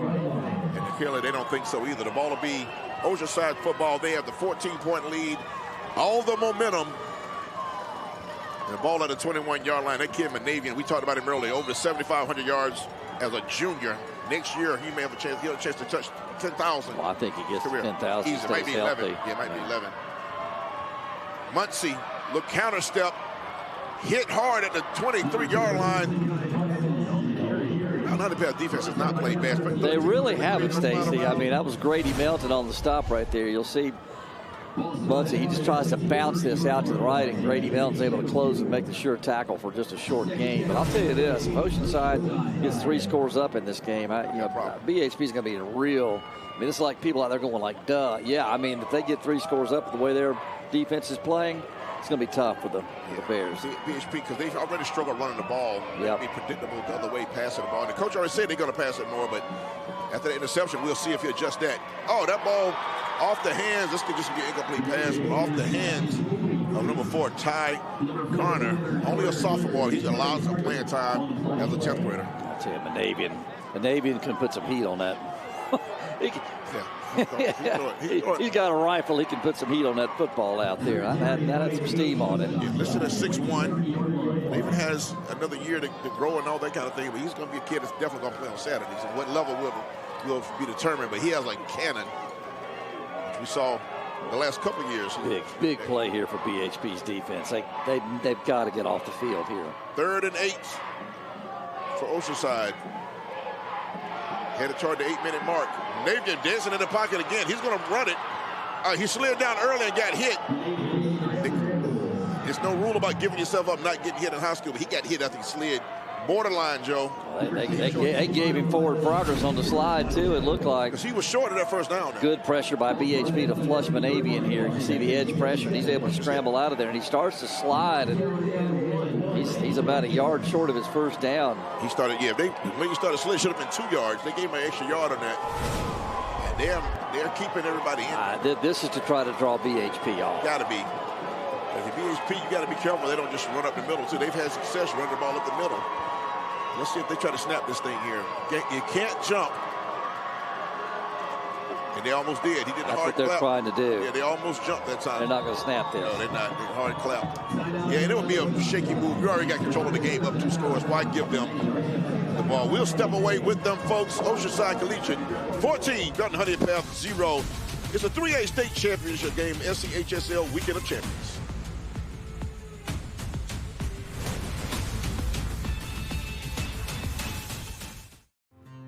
Your home is where your memories live, where you laugh, and where you love.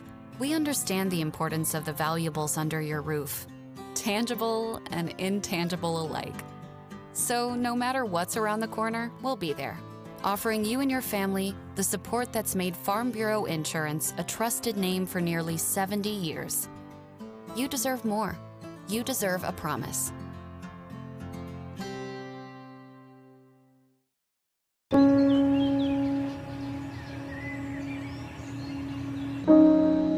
This high school gym used to be packed most nights. Not anymore. Do you know why? Because bad behavior by fans, especially adults, has caused a shortage of game officials across the country. You see, without officials, we can't have sports. Don't let this become reality. It's time for a change. Let's bench bad behavior for good. Back at it, folks. 33 seconds. Check that. That was a clock. Look at that clock on your screen right there. 7:23 left, and a timeout looks like it was called right before the snap. It's 4th and 1. Oceanside called a timeout. Yeah, bluffing trying to get them to jump. They're going to end up punting this thing away, Joe. Now, folks, during the 4th quarter of today's game, we'll be selecting the Bojangles Defensive Player of the Game, and the Elite High School Basketball Showcase returns next week to Ridgeview High School in Columbia, folks. The Bojangles Bass features 11 teams competing in 9 games over 3 days, including Jermaine O'Neal's dynamic prep. Tickets and details at bojanglesbash.com. Jermaine O'Neal's team is really good. His son is on that team. And I like the announcer for that game. The PA announcer for this Bojangles Bash happens to be myself. That is me. You do a great job with that, Stacey. Thank you, man. Appreciate it, man. I love that tournament. It's right near the house. I live in the area. It's a great time. I've been there for every year of the Bojangles Bash. It's grown into one of the major tournaments in the nation. Shout out to Brian Rosefield and those guys that put it on over there in Bojangles Bash. Folks, this game right here is, I believe, Joe, with 7:23 left right here, I think Belton-Honea Path this next drive has got to show something. Unquestionably. Yeah, they can't keep giving the ball back to Monavian. I mean, he's already up 2 scores, and they're going to quick snap it, and they're going to get they blew that dead. They blew that dead. They tried to trick him and quick snap it to the other man, which is Terrence Johnson. They wildcatted it to him a couple times, but the ref will give us the call and left game. Yeah, we're seeing a lot of cat and mouse here on this 4th and 1 by Oceanside, and it looked like they might have had him in a personnel bind. And then BHP wanted to try to call a timeout. Now there's a flag that's down. The Belton-Honea Path coach came on the field. They threw a flag. This might be on the sideline here. I think there could be, but well, a lot going on here to unpack. One of the assistants, I believe, Belton-Honea Path will out past the numbers, which the referees don't like that. They're not fond of you coming out past the numbers to talk to them. They ask you, they want you to call them over to come talk to them. They don't want you on the field. So we'll see if that's something on top. They got the call, though. Belton-Honea Path had the call. They won it. The last game, right? So This is how the game started, Joe. Remember, a lot of conversations. There's a lot of stuff going on, a lot of moving parts and pieces to what we're looking at right now. Interesting. 4th and 1 has kind of turned into. Live game. Offense. Live game. 5-yard penalty. Good. This could be an Oceanside first down by the time they figure all this out. Because the practice like, where's the other thing? Where's the other part? Give us the other call. People are booing. The ball was dead. Personal foul against the offense. Half the distance to the goal. Still 4th down. The personal foul is against Oceanside. Something happens. Scratch an Oceanside first down then. Quite the opposite, Joe. Fourth and a long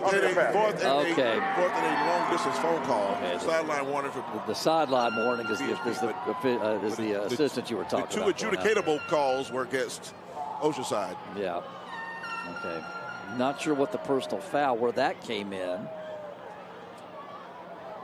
So they're gonna do the little Michael Jackson moonwalk backwards here, and really it's gonna be 4th down and 601 highway for Oceanside. About it. They might throw this all the way back to Charleston and get a first down. Folks are booing. I think fans of both sides are upset now for just whatever reason. And it's wet outside also. That doesn't help. Punting from your end zone. 4th and 18. This needs to be a good punt if you're Oceanside. You don't want to help BHP out with field position. Fair catch called inside Oceanside territory. That is the ever dangerous, the young man they've got to get the ball to more. Number 5 in red, that is Tajay Watson-Martin.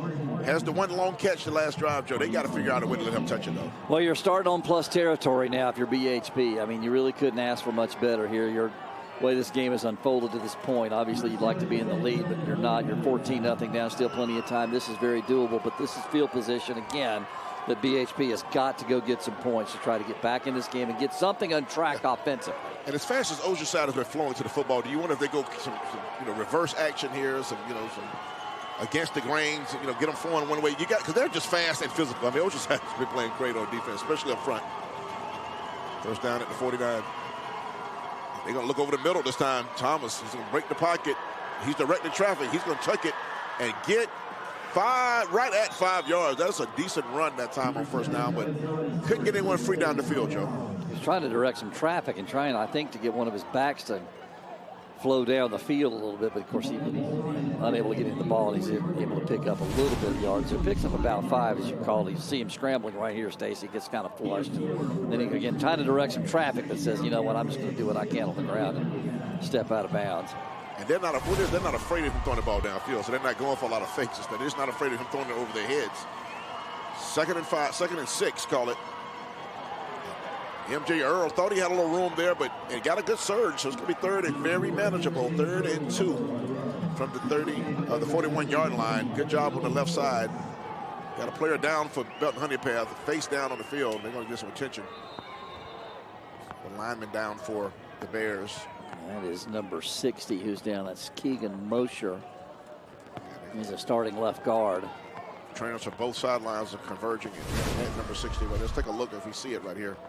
Yeah, this looks like they're a little outside zone play there with Earl, and then the leg of a defender. Yeah, he's swept caught up in the mud caught up in the wash there. Reese Meredith's legs kind of whipped back into that play and took the legs out from under Mosher. Right on the shin area, which that shin area is real sensitive. Yeah, and on a cold, wet day, it just kind of accentuates that. So he's in a lot of pain, and hopefully there's nothing broken and he can get up there. So they turn into that left leg, it looks like. So we'll see how they get him. If they get him up on to put some weight on it, you'll know he'll return. But both coaches use this as a huddle opportunity, Joe. I think there's a lot in the balance at 6:45. They get him on his feet. That's what you want to see right there. Yeah. 6:45 to play. This is a huge play coming up, we both believe, for Belton-Honea Path. He's putting weight on that left leg. It's like the sticks still say 3rd and 2. I think it's 4 down territory. Yeah, definitely. Absolutely. All right, no doubt. But again, we said that last time, and they threw the ball. We did. So... with 2 yards, though, you can't throw it on 3rd and come back and get 2 yards if you trust it. But the offensive line has not had their way with Oceanside as they have all season. You mentioned the score. They've been blowing teams out, and they've been manhandling folks, just mashing See, he's not tricking anybody. Just rolling to the sleeve saying we're bigger and tougher than you are, and we're just going to run past you. They haven't been able to do that today. Let's see if they haven't been able to move Oceanside. Yep, so they're doing 3rd and 2 right here. One man to the left. They're going to empty the backfield for Thomas, and he throws it sideways. He's got to beat a man. He's going to lose yardage, Joe. It was 3rd and 2. It's going to be 4th and 3. And guess who was the first guy there? The guy I've been talking about. I'm impressed with Ty Stafford, the sophomore, number 33. He gets there, and also Roe Parson. Roe Parson also there. They try to go side to side here. Just throw it out there to Earl, try to get a couple of blocks over there, but that Oceanside defense flows very well east to west. They're able to get a loss of yards, loss of 2. 25, DeMonte Green, the junior, also in there as well. So 33, 24, and 25 converge. And it just went wide with that play, Joe. And you lose a yard. So now 4th and 4, it becomes a different situation. They're going to empty the backfield again and put it on the shoulders of Thomas, the senior quarterback, number 7 there. 3 wides to the left. They'll bring a man in motion, the slot guy, for extra protection. And he steps up. Ball gets hit. The ball's on the ground. That is Oceanside football. It would have been anyway on 4th down, but it's recovered. Ball was hit, I believe, by Sawyer Arnold. That's who it was, Stacy. Backside pressure, and Thomas never saw him. And Sawyer Arnold, you'll see it right here. He's able to get the strip sack. You'll see it. He just comes there. Whoop, there goes the ball. It's loose on the ground. Ball's out. And Harriot. Once again, another turnover. That is a experienced Columbia stop of the game candidate right there. Make new memories with friends and family in Columbia. The heart of South Carolina. Experience Columbia. Sawyer Arnold's playing himself a good game. A lot of these seniors are popping up. It's your last game at high school, man. You want to be on the last Saturday or last weekend of the season, and you want to walk away with a ring, the chip. And 6 groups of seniors will do it this weekend. We have 6 games, folks. This is the first of 3 tonight. Today, and then 3 more tomorrow. Joe Cash and I'll have a game noon tomorrow as well, but there are 2 more games tonight. Stretching it wide, and good surge up front by BHP is a lot of my guy. First of all, Jakari Anderson, 23, has always been around the play, but that was Muncie with the loss. I don't know if Oceanside has to throw the ball again. Watch Jakari Anderson. He just closes in. Doesn't make the tackle, but he's able to slow the ball carrier down long enough for reinforcements to arrive to make the tackle. 85 minutes. Let's talk about 85. I got to cut you off. Also, he's a freshman, 6'3". His name is Awesome Cole. Awesome. His name is actually Awesome, Joe. I love that. He better have a great career. Better. I want to say his name again on championship weekend. Manavian scrambles up the middle, and guess who tripped him? Awesome Cole, the freshman. He's a good-looking freshman. That's a big kid for a 9th grader.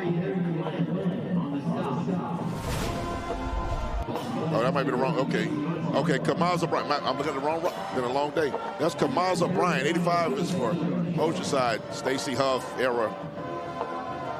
I'm going to go to the timeout corner. That's Kamaza Bryant, 6'3", 250. I wanted to be Awesome Cole so bad.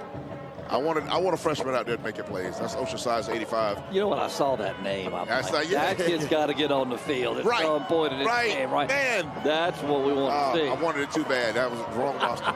Ball's at the 48-yard line. Empty set. Manavian again. Joe, they like this up the middle. He's tried this before and wisely gets down. Don't need him taking any extra hits. He got the first down, sat down right there. That is a 1-800-GOT-JUNK first down. Watch him. This is kind of, I think, a run all the way again, and he's able to cut back against the grain. He's able to make a move on the BHP defender, Ty DeVos, their leading tackler. He also could have popped that thing out to the right, too. He hits him. Yeah. He hits the outside. He's got some room, but he's able to do what he needed to do. That's pick up the first down and move those chains. 1-800-GOT-JUNK. They make junk disappear. Our first down sponsor, first and third quarters. And Joe, I don't know if they have to throw. They may throw, but I don't know if they have to throw the ball anymore. They're getting what they want on the ground, and they want the clock to run. Gain of about 4 on the left side that time. That's Muncie again. Muncie's racking up the carries, Joe. Zakai Muncie. He is. 5'11" senior. Stacy, you just don't get the idea that BHP is going to be able to do anything on offense unless Oceanside just, they don't fit something or they bust a coverage. And like you say, I think I agree with you a lot. If you're Oceanside, you just want to grind the clock right now. You've got this game going the way you want it, up 2 scores.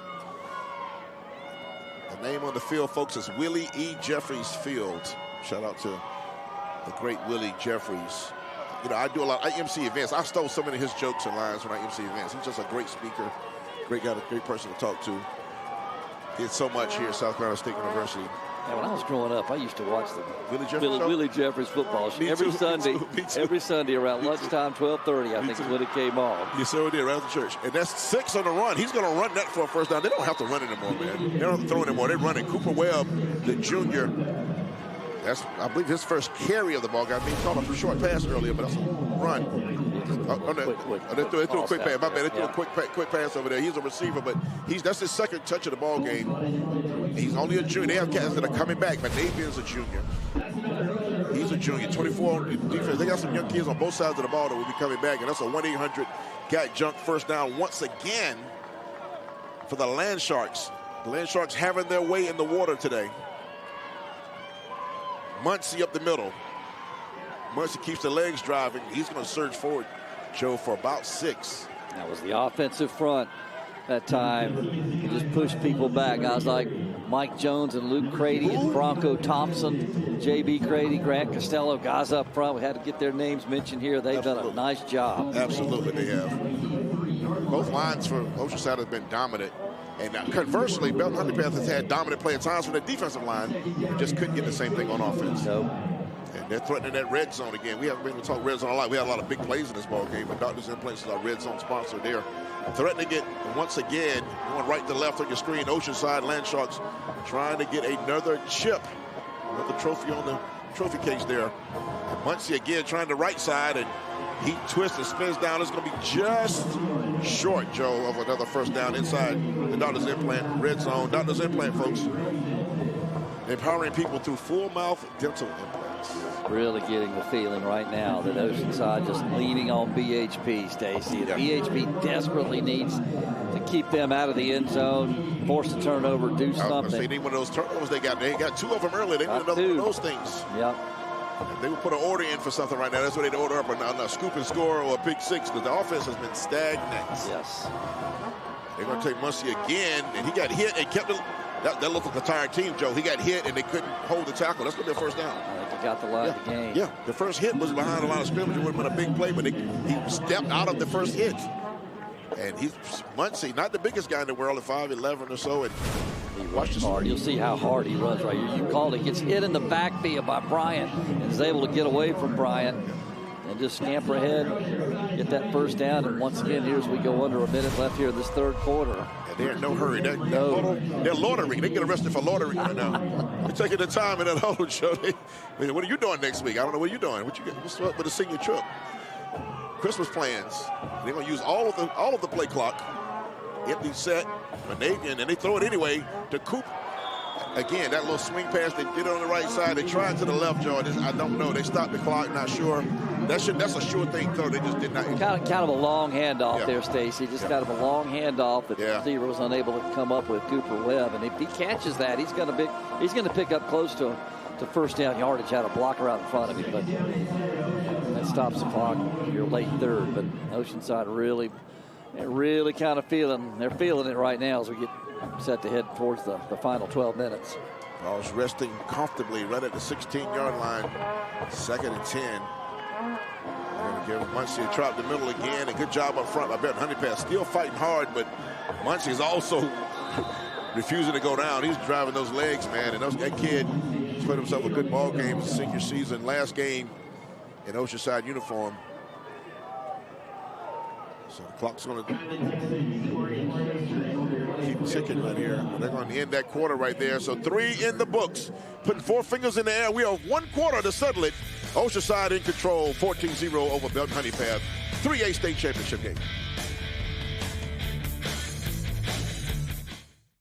Have you been quoted for trench drain system to fix water intrusion? Before you compromise your foundation, talk to Foundation Solutions. We provide a more efficient, more cost-effective way to keep your basement dry.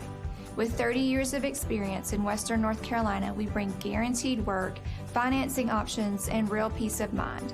Visit foundationswnc.com or call 828-768-2208.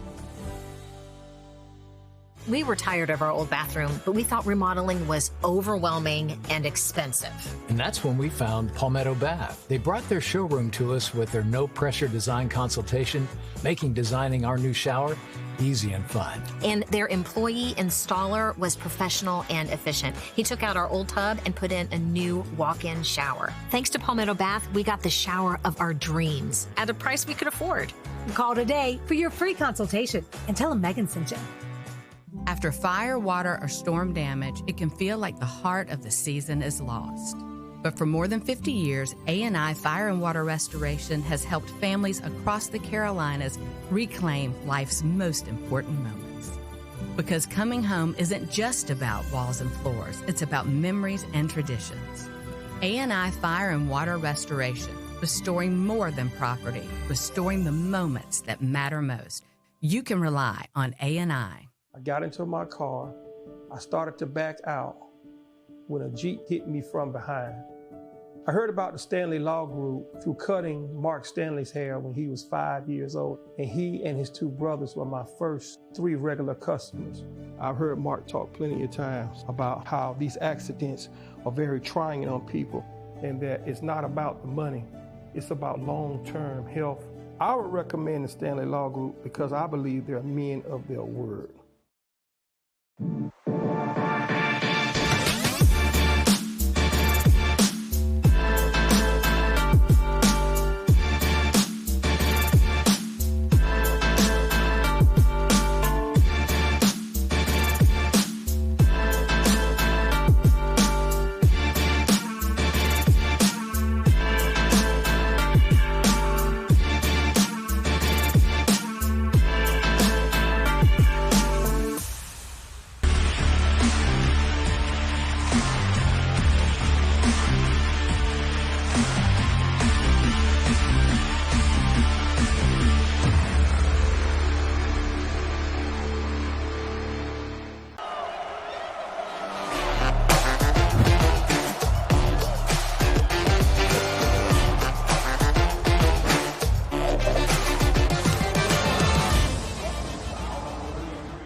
Overcast, but having fun anyways. The SCHSL Weekend of Champions brought to you by A&I Fire and Water Restoration. We're 12 minutes from selling the 3A state title game. Stacey Huff, Joe Cashin here with you.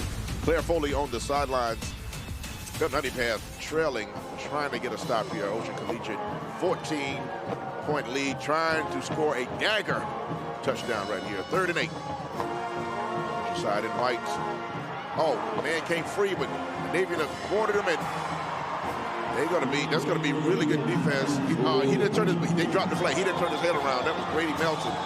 13 on defense. He didn't turn his back, but the ball pretty much hit him in the back, but he didn't have his head around, Joe. That was so close to being timed right, but I think it was just a little soon by Grady Melton. You had 2 flags down back there, so yeah, they're discussing this. They're trying to discuss adjudicating the malfeasance. 1 play into the 4th quarter. Pass interference. Defense. 15 yards forward. Now, you'll see it here. Watch Monavian steps away from the traffic. And it was really close there as we saw it in real time. Ball's intended for either. And we'll get a good look at it. He hit him early.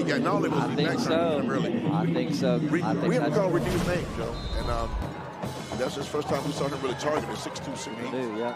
Big time receiver for this team. He's going to play on Saturdays as well. I believe so. And I think he just actually hit him earlier. Not only did he not turn his head around. Just the 3rd penalty today on Belton-Honea Path. Yes. Which is not bad, actually. Yeah. That was costly. Now 10 yards gets it close to the first, but not quite. That's going to be all marked at about the 6.5-yard line. They're going to wildcat it to the young men they've done it. They scored on the same formation, still turned his legs. Terrence Johnson scored on that same exact formation early in the ball game. That was our first score of the game. Tackled again by my guy, Jakari Anderson. Anderson's had a big day for VHB. He's kind of been everywhere for them. I don't know who's recruiting this kid, I don't know who's offering him, but he needs to be playing on Saturdays. Very impressive athlete. So now what you call here? You got the first down. You got big set of downs. I think you keep it on the ground. Yeah, I would think so, but every time we thought that, Monavian is on top of it. Something else has happened, right? Muncie to the right of Moravian. Renew is to the far outside. Williams on the side on the right side. That's where he looked at Williams. And with the Renew, I mean, they crossed. They did a little, almost like a natural pick formation. Renew went outside, and inside Williams went outside and just overshot it. We said run, and they, of course, threw it. Skinny pull the post action. They might go there again, Joe. He was open. And he had him. I mean, he had him in the back of the end zone. Got a little bit high and hard of the heat there on that pass.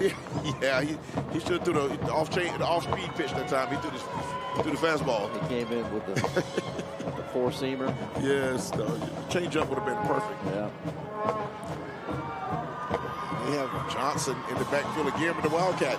He dropped it and scored on his exact same formation. This time he tries the middle, and now he breaks it out to the right. And he's just going to athlete this way into the end zone. It's like, yes, if his knee didn't go down now, if I'm Belton-Honea Path, I'd like to see if that knee went down. We don't have a replay in high school, but that's a Palmetto Math touchdown. Terrence Johnson, number 88, strike up. The land shark fights on, folks, and Joe, that might be a mountain too high to climb at 20 points. That's a body blow. That's a tough shot that BHP is going to take right here. Johnson just fighting for that end zone. You see it, and it was close, Stacy. I tell you, any other level of football, they might look at that because the knee went down. But you don't get that in high school. Nope. No replay, no none of that. So that was a heck of an athletic play, though. Well, I mean, this youngster's an athlete. I mean, you can see it. Somebody's going to have him get some books of tuition. Yeah. Looking after the 6'2" wide receiver can run it, go up and catch it. Sumner in for yet another extra point, and hands to the sky. We'll step away, folks. 21-0 Oceanside in control over Belton-Honea Path. 3A state championship from Orangeburg, South Carolina.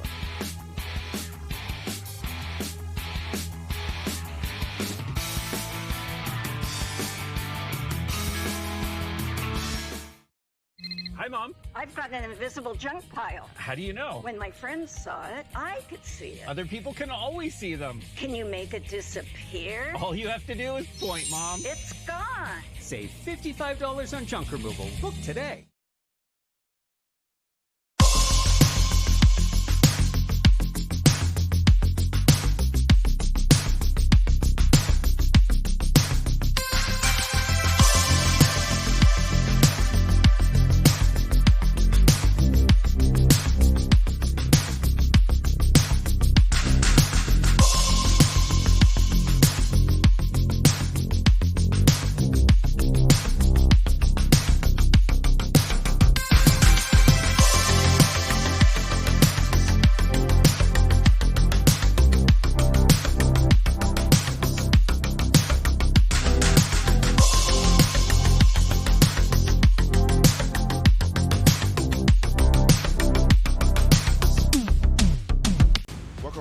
Folks, 11 minutes to settle it. Oceanside with the fingertips on the trophy at 21-0, folks. So stay tuned for the entirety of today's matchup as we select our Stanley Law Group Player of the Game. Stanley Law Group, your injury law professionals. Visit thestanleylawgroup.com today. And you see the crowd shot right there. Rainy skies, and tough temperatures, and precipitation, but crowds, folks came out and many more watching. Thank you for watching however you are. We appreciate you. Time for a kickoff. Preferred Appliance kickoff. Preferred Appliance, your trusted appliance sales and repair experts. Kicking off left to right on your screen is Oceanside. The Land Sharks from the Charleston area. Kicking off the Belton-Honea Path, Anderson County School District up there in the severe upstate. In the red there, we're returning right to left. Never say never. 11 minutes is a lot of time on a football clock, Joe, but Belton-Honea Path has not shown they can move the ball. Nope. So things have to change, and that's going to be a touchback. Big leg for Sumner there, number 7 in white. That's a strong leg. Several touchbacks in this game. You know, Stacey, Oceanside got off to a tough start this year. A couple of losses to start the season. One of those was to Irma. Here's our scoring summary right there before I get to my next point. 13 plays, 54 yards. You see Johnson with a 4-yard touchdown rush. Your Palmetto Pride scoring summary there. Keeping South Carolina beautiful as the state's anti-litter organization. Palmetto Pride has that sponsorship for you. What you were saying, Joe? But, yeah, they had a couple of tough losses to start the season. Coach LaPrade just said, hey, look, we're finding this thing. They've run off 12 in a row coming in, and the biggest one of the year, and maybe the biggest win of anybody here this weekend was when they beat Dutch Fork. Yeah, they beat them decisively too. Yes. Rolling left is Thomas. That's a tough throw right there. Knocked down and really was ready to be picked. That ball was available. Knocked down by, once again, Roe Parson, the senior. He's played a great game in the linebacker slot there for Oceanside. And it's tough to ask Thomas to roll left and throw back right. He's done that a lot today. A lot of their throws just where he's moving left and then having to try to square around and throw back to the right. That looks like a tough throw. I mean, I can't argue with the success that they've had, but against this defense, that just hadn't worked today. Yeah, he had a man covering receiver and a man between the receiver and just got there and knocked it down. Referees. Personal foul. Offense. Belton-Honea Path. After distance. After play penalty. Again, all fouls. That's backbreaking. It is. That's a frustration penalty, no doubt about that. Down 3 scores and 11 minutes to play. That's, Again, you put more pressure on 7 right there than need to be, because now he's way behind the sticks in a predictably passing situation. And the passing game really has not clicked. They have not been able to get the ball to 5 in red. Watson Martin, he's going to look that way. He's going to air it out this time and just overshot him. He was looking for the aforementioned 5 I was just talking about, Tajay Watson Martin. Incomplete. Big arm by Thomas. Yeah. He was able to roll into that and then step into that throw and get something underneath it, but Watson Martin unable to run that one down. Yeah, you've got the timing of it all is all it takes now, but I think both secondaries have played pretty well, though. I think so too. Coverage. Game has had some turnovers on both sides, some drops. That game that's settled down too, as the rain has kind of relented a little bit as the game has gone on. Oceanside has just out executed. Flush Thomas, he might try to middle. He was going to try to come back, and he got hit as he threw that ball that time. So I don't think that'll be grounding. Sawyer Arnold got to him and hit him. Arnold has hit him quite a few times tonight. Number 0. Take a look at this shot, Joe. You'll see it right here. He's just back in his own end zone. He's just scrambling around, and Arnold gets to him. And fortunate that didn't have any more on it, or that might have been a pick 6. My guy 33 was back there. Tyler Stafford, 6'2" sophomore, is right there ready to catch it. It's going to be punting from the end zone again. Words you don't want to hear from your team. Punting from the end zone, bad things happen. Not a great kick, but it's taking still rolling. But even with that roll, it's going to be ball to the 45-yard line for a Navy. We'll step away, folks. 10:30 left. 3A championship. 21-0. Oceanside in command.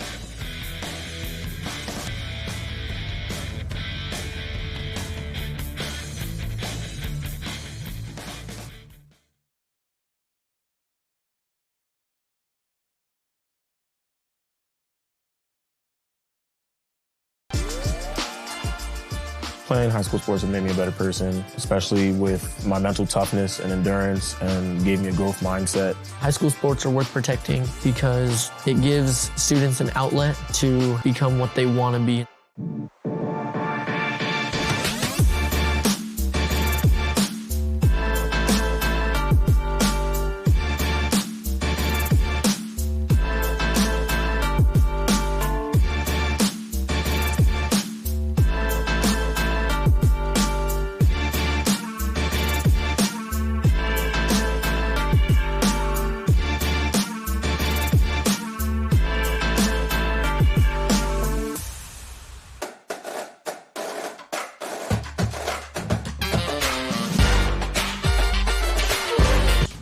Action, 10:30 left to settle the ball game. 21-0 Oceanside over Belton-Honea Path. And of course, the Adventure Children's Museum is all about play with a purpose.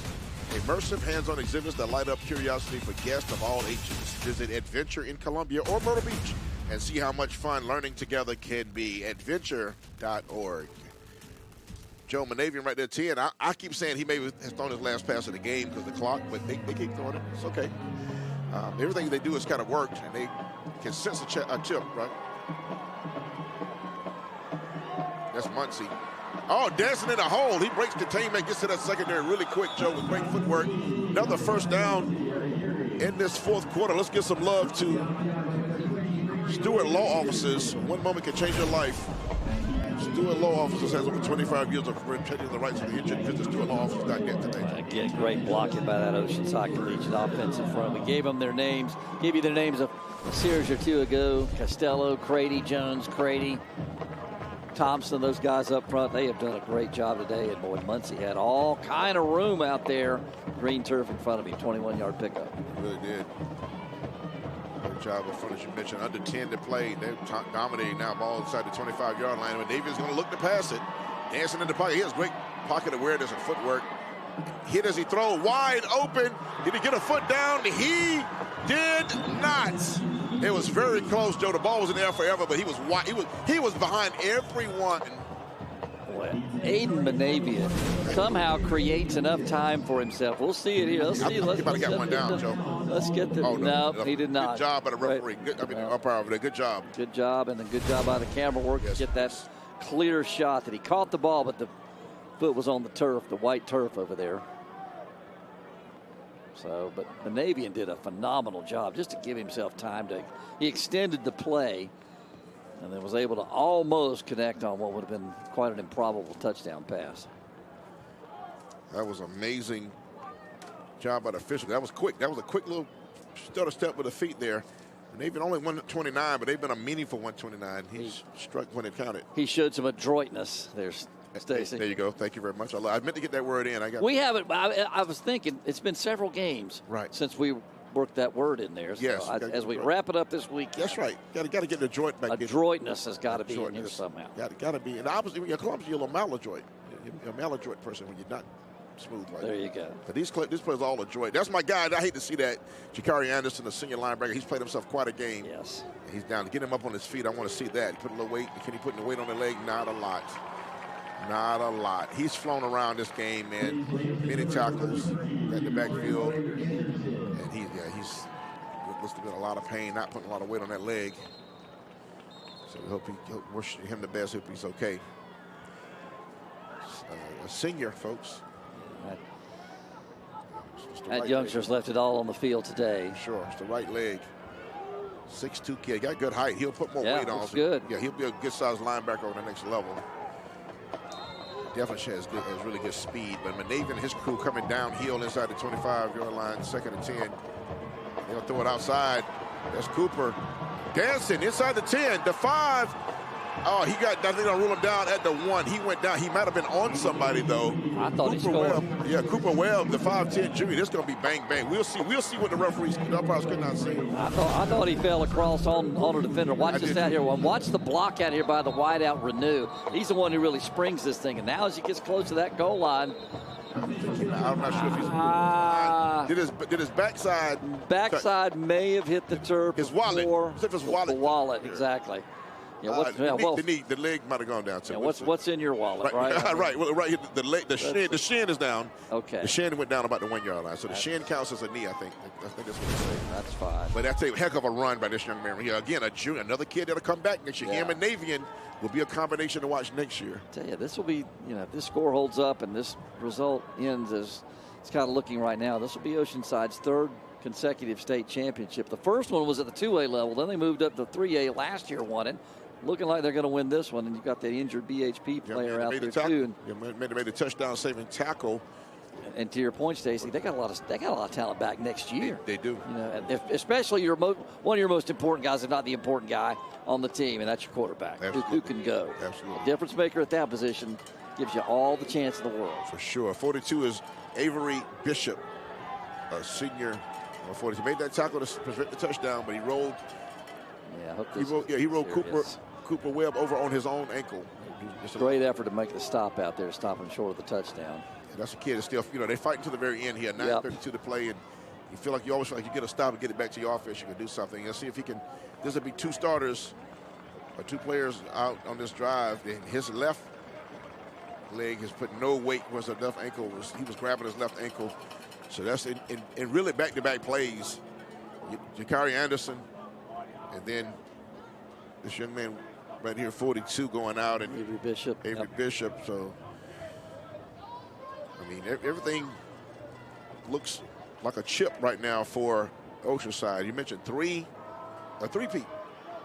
Yep. BHP was going for their first since 2004 when the great Wayne Green coached BHP. They had a lot of great teams back when he coached. And a shout out to our friend and brother Joe Weidman, who's done some games with me over the years on our Sonic F&R Game of the Week. Joe Weidman is, outstanding lawyer here in Columbia now, but played at Belton-Honea Path, a ninth grader on that 2014, and he went on to play at Presbyterian. So yes, you got the fighting Joe Weidmans of the Belton-Honea Path. Just talked to Joe just 2 days ago. So I'm happy to see that young man there as a senior. 5'10", 190, senior. It's a program that town there, Belton-Honea Path, a very proud town, very proud of their athletic programs there. They really, you see the crowd in the rain. They drove. Hey, that's over 2 hours. That's an over 2 hour drive. Easily. Belton-Honea Path. I have extended family in Anderson, folks, so I know that drive very, very well. And they inside the 1 yard line. Let's see if they keep it on the ground now. We seem to be wrong when we guess. And they're going to reverse it. They're going to throw it back. That's the Philly special. They're going to throw it back to Manavia. They were going to. And my guy who keeps getting to the end zone does it again. That's 3 touchdowns. Terrence Johnson. Strike up the Land Shark fight song. Look at a little Shark fan a little bit at the end of that run right there. That's 3 for 88, folks. Palmetto Bath touchdown. Palmetto Bath, experts in fast, beautiful tub and shower remodels, serving Columbia, Greenville, and Asheville. Learn more at palmettobath.com. What a day for Johnson. Well, you called it. It was going to be the Philly special, and it looked like they wanted to throw it back to Monavian like you do in that play, but Johnson didn't have it and had guys closing in, and so he said, you know what? I think he had it. I'm just going to. You think he could have thrown that? Right now. I think he kind of got out of sorts there a little bit. Got 20 jumped over there, but if I'm Monavian, I'm like, dude, give me a shot. You got 2 touchdowns, really. Can I get it? And they were trying to do that, too. They wanted Monavian to score there. Hands to the sky, and it is 4 for 4 on extra points for Jackson Sumney, the sophomore kicker. He's had a day himself. 28-0. This is going to look like more of a blowout than the game actually was, though. This game is hard fought by both teams. Oceanside just made several more plays. Oceanside's defense. Yes. That's been the difference in this one to me, because you had a BHP offense. We've talked about this. They had scored nearly 700 points in 14 games coming in, averaged just under 50 points a game. And to see that they have 0 with 9:10 to play in the ball game. I mean, Oceanside has controlled this game. Line of scrimmage on both sides, and that's, to me, that's been the difference. And then the Oceanside offense has been good enough to hit some plays when they needed to hit them. And that's, they once again, they're going to, unless something pretty dramatic happens here in the last 9-10, they're going to win again. The first of our 3 rematches this weekend is going to turn out much like last year. Absolutely. The crown stays where it was lying when we woke up this morning. Preferred Appliance kickoff once again. Your trusted appliance sales and repair experts kicking off from left to right as Oceanside to BHP. And yet again, another touchback. Sumney has been consistently kicking the leather off the ball. Actually, not got a chance to see him kick a field goal. He's been nailing extra points. I'd love to see what his distance is on the field goals. Scoring something right there about Palmetto Pride, Joe. There you go. 4 plays, 45 yards. Johnson, his 3rd touchdown today, this time from a yard out. Johnson and Johnson and Johnson. And touchdowns. And our player of the game, we have some nominees, but I think there's one right now that's currently a clear front runner for that award. He and I guess he and the quarterback, but I don't have a vote. I don't think. Ballot. That's going to go wide right here. They faked it. That's Tajay Watson-Martin. That's the play they wanted all game. They get it now. 9 minutes to play. That's going to be a first down. Stuart Law Officer's first down for BHP, Joe. And they've hit a couple of those today. Quick slant, Tajay Martin Watson as he comes in from the left. You see it here. That's a good throw. He puts it right on him. A little zing right there on that pass from Thomas. But they'll hit one of those, and then that's about it. Talk about DeMonte Green. That's Stuart Law first down. He's going to roll him left again. He may have to. Yeah, he got to toss that. That could be grounding. He was outside the pocket. He threw that sideways out of bounds. Did they mark him still up and got that out of bounds? Here comes the flag. Yeah, there it is. There it is late. Okay. You're right, Stacy. I mean, Thomas rolls out again. He's trying to get turned to where he can get squared up and throw the ball, but he just doesn't have any time. So it's going to be a intentional grounding call. Let's see if he got his clean feed right. Let's check the feed out, Joe. There it is. Getting it turned on. Intentional grounding. 5-yard penalty. Loss of down. Loss of down. And so, not what you want, but 8:42, down 4 touchdowns. And I mean, that's not a lot of options for Thomas, though. They're not. There just isn't. I mean, it was a let the kids out of recess rush on him right there. Everybody was converging on him right there. A bunch of white jerseys in his grill. I remember those doors used to open up at recess, and I just poured out the school. That's what that was right there. He has wides to his right. Formation's tight on the left side, right? If he throws, it's going to be to one of those guys. But that's where he's looking to the right, and he threw it. That was trying to get it, but Tajay Watson-Martin. Really good defense by Jordan Wright, who's covered well all game long. Talented kid. Another senior finishing off right. Yeah. His name is Wright. There you go. Well, you go back to that play early in the game, Stacy, when they had the seam. They were going to hit that for what might have been a long game, perhaps a touchdown. And the pass just bounced off the receiver's hands for BHP. And that could have been I'd say that was the play of the game for them. That certainly could have gotten them on the board. But the way this Oceanside defense has played today all day long. She was out of bounds, had a foot out of bounds as well. Yeah.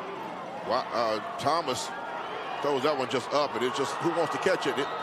Wright, those two guys before, remember Strickland and Wright, battle for interception. They collided again. They were the two closest people, and Wright feels like he deserves an interception. He's played a good game and just dropped it. Trying to cancel each other out. I mean, this ball's just up for grabs by Thomas. He's just getting rid of it before he takes the big hit. Yeah. They defended each other. Once again, it's not the first time. They did. He looked at this boy like, man, you got one. Let me get that was mine. Yeah. That's what you want. You want your defensive backs fighting over interception. That's a good game right there. That's when things are going well. If you're the only two making a play on the ball. 4th and 22, Joe. And they're going to punt it. Is that the white flag? I mean, I would say, in any instance, I mean, 4th and 22, that's not a percentage play, no matter what the score is. So, but I think at this point, they won't touch the ball again. It'll be 6 minutes or less when they get it back. If that ball's going to check up and get down right at the 45-yard line. And Aiden Manavian, the junior, will be under center in shotgun formation with Oceanside with the game in their hands right now, and they can smell that championship down in Oceanside Collegiate Academy trophy case. Sure can. There'll be 3, as you mentioned, Joe. 3 in a row is impressive. With 3 different head coaches. Yes, that part. That's a fascinating part about all this. That's not something you see very often. Brent Pratt, his first year as their head coach after a couple of years as their D coordinator. Which means the guy last year was in his first year as well. Well, I mean, he was the interim guy. Yeah, right. And so he's been there for a long time. Yeah, oh, yeah, for sure. And that's just dropped by Webb. Webb had it in his hands. Still throwing it.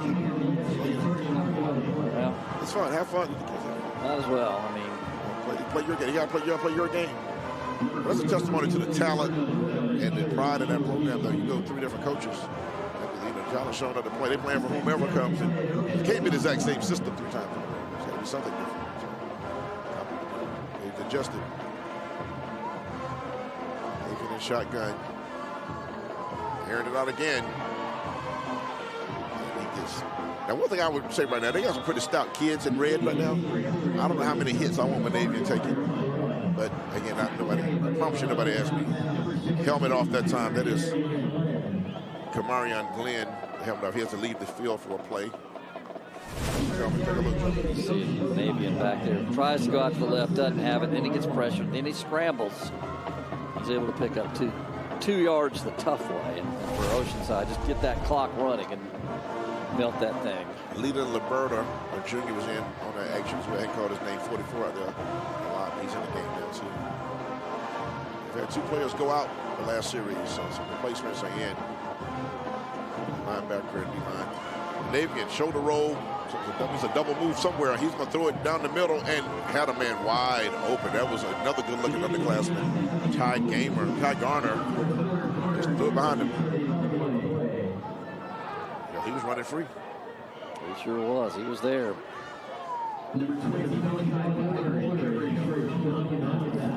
Oceanside has nowhere else to go after this. They're going to delay this celebration as long as they can.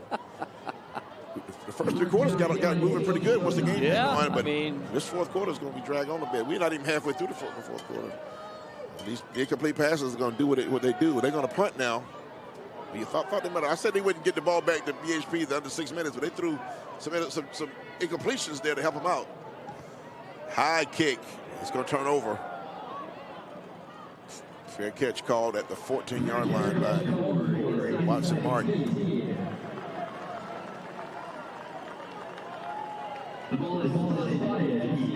Stacy, you and I and Claire will convene once again, the 3 of us, tomorrow at noon. Obviously, there are 2 more games after us today, but our next game, all 3 of us get to work together. Our final one of the season will feature 2 teams that are high-powered, that have scored a ton of points this season, and I'm interested to see what that is, South Florence and South Point. Yes, that's going to be really, I'm excited. Some people have told me, just through social media and indirect inbox and all this and text, that South Point might be the deepest team in the state. I've heard that. They got a lot of P4s on that team. Some of them are underclassmen, by the way, though. They're just really good. Breaking the pocket is Thomas. Noah Thomas across the 20. Oh, nice little footwork there. This is going to be a first down. Give that man a nice run that time. And Stuart Law Officers first down for Noah Thomas. 25 years for taking the rights of the injured. Visit StuartLawOfficers.net today. Stop and go move. You see Thomas drops back. He actually gets time to throw, and then he gets kind of flushed a little bit out to the right. Watch the stop and go. Whoop, there he goes. Now put the foot on the gas pedal again. That's the hezzy. That's put a little hezzy on him right there. Okay. Nice little move there. He's able to pick up a first down. Stop and go. Only 28 yards rushing, but he's had some. He extended some drives a couple times. First down from the 29-yard line. Oh, man, they came in. He just threw it up for grab. Another YOLO throw, and it was caught. He threw a YOLO pass, and it was caught, and that receiver got pounded.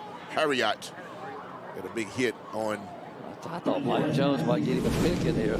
Defensive lineman, watch this here. He just takes a big hit.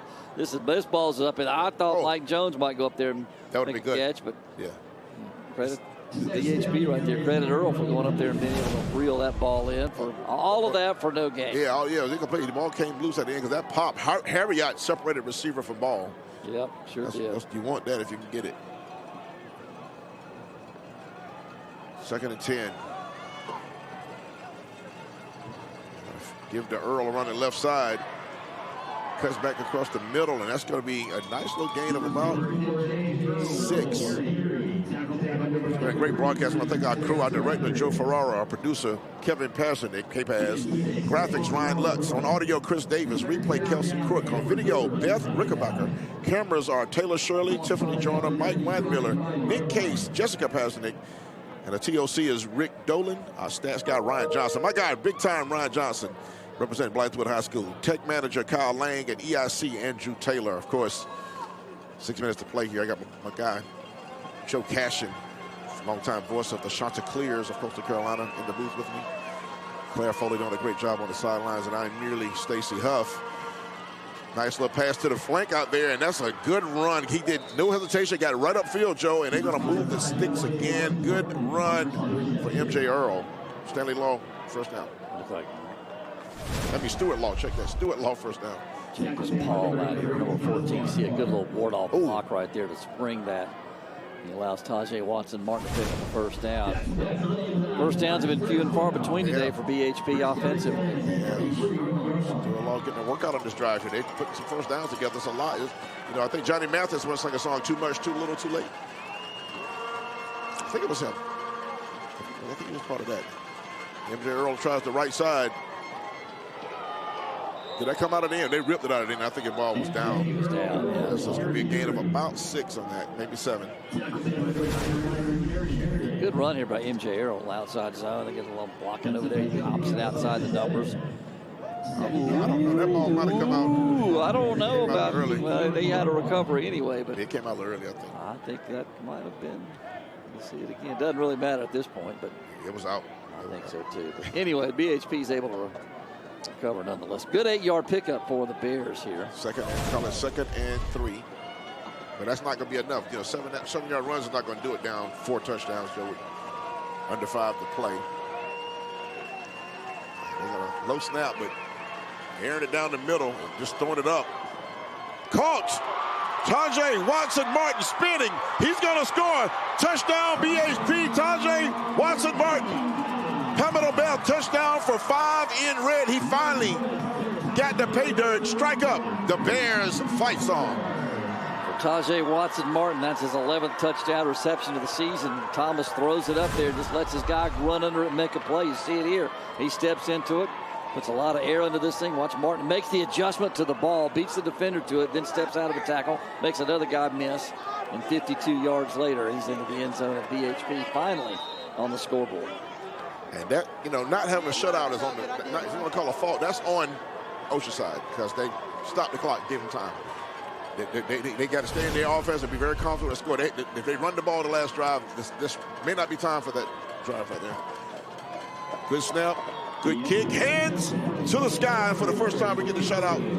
The kicker for Belton-Honea Path, Hitchy Ward, 5'10" senior, 28-7 your score. For Watson Martin. Pretty good number, 6 catches, 107 and a score. We'll see it again right here from our viewpoint of it. 2 defenders back there, but Watson Martin just able to make the play. Another couple of nice little moves right there. Official comes down there and helps him out a little bit. Let's set a pick, let's screen. Pick and roll action. A little pick and pop there. He's able to run it into the end zone for the touchdown. Pick and pop. Manu to Tim Duncan, my man.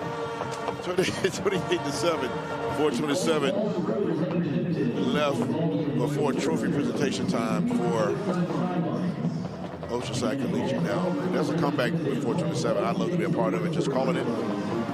But it's a big ask right now.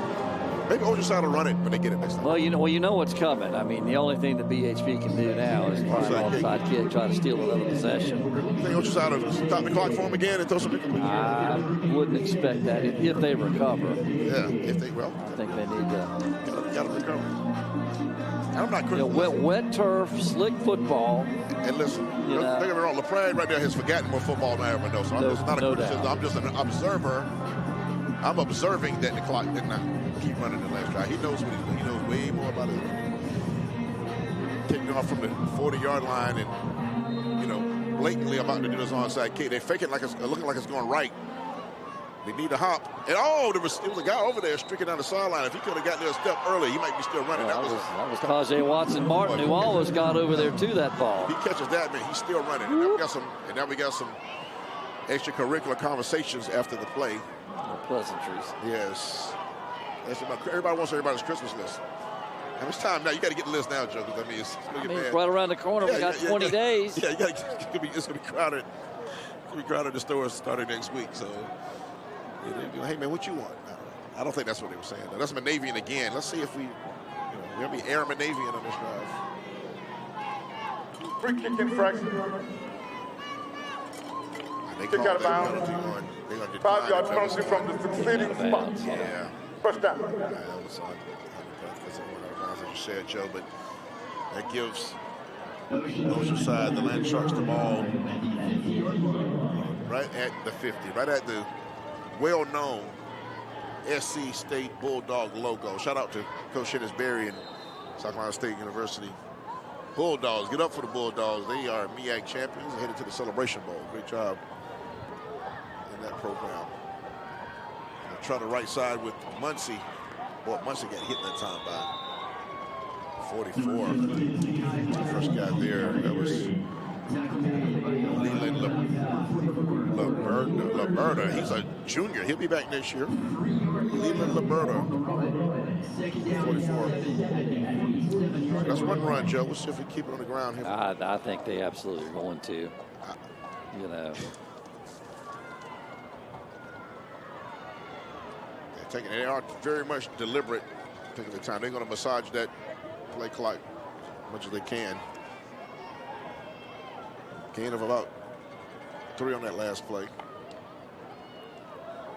New back in the ball game. 31. That is Julian Bono. The junior, number 31 right there. His first carry of the ball game. Again, they're going to use that clock. So it's a very makeable. They're going to keep it on the ground. They can run this for 3 yards and pretty much definitely ice it, and maybe not let Belton-Honea Path touch it again. I'm not sure Belton-Honea Path is interested in stopping it either. No. If they pick up a first down here, if Oceanside does. And there it is. He got it. Well, it depends on the spot now, but I think he got right. His helmet went past the stick. I'm sure the ball was. Looks like he's right at the stick. That's Muncie. I think he got the line of game. Yeah, Muncie has a bunch of carries in this ball game. That'll do it. That was the change in with the play clock playing what it is right now. If there's no timeouts about Belton-Honea Path, they'll be able to take it pretty much down here in the next 4 plays. Stewart, law officer's first down for Oceanside Collegiate Land Sharks.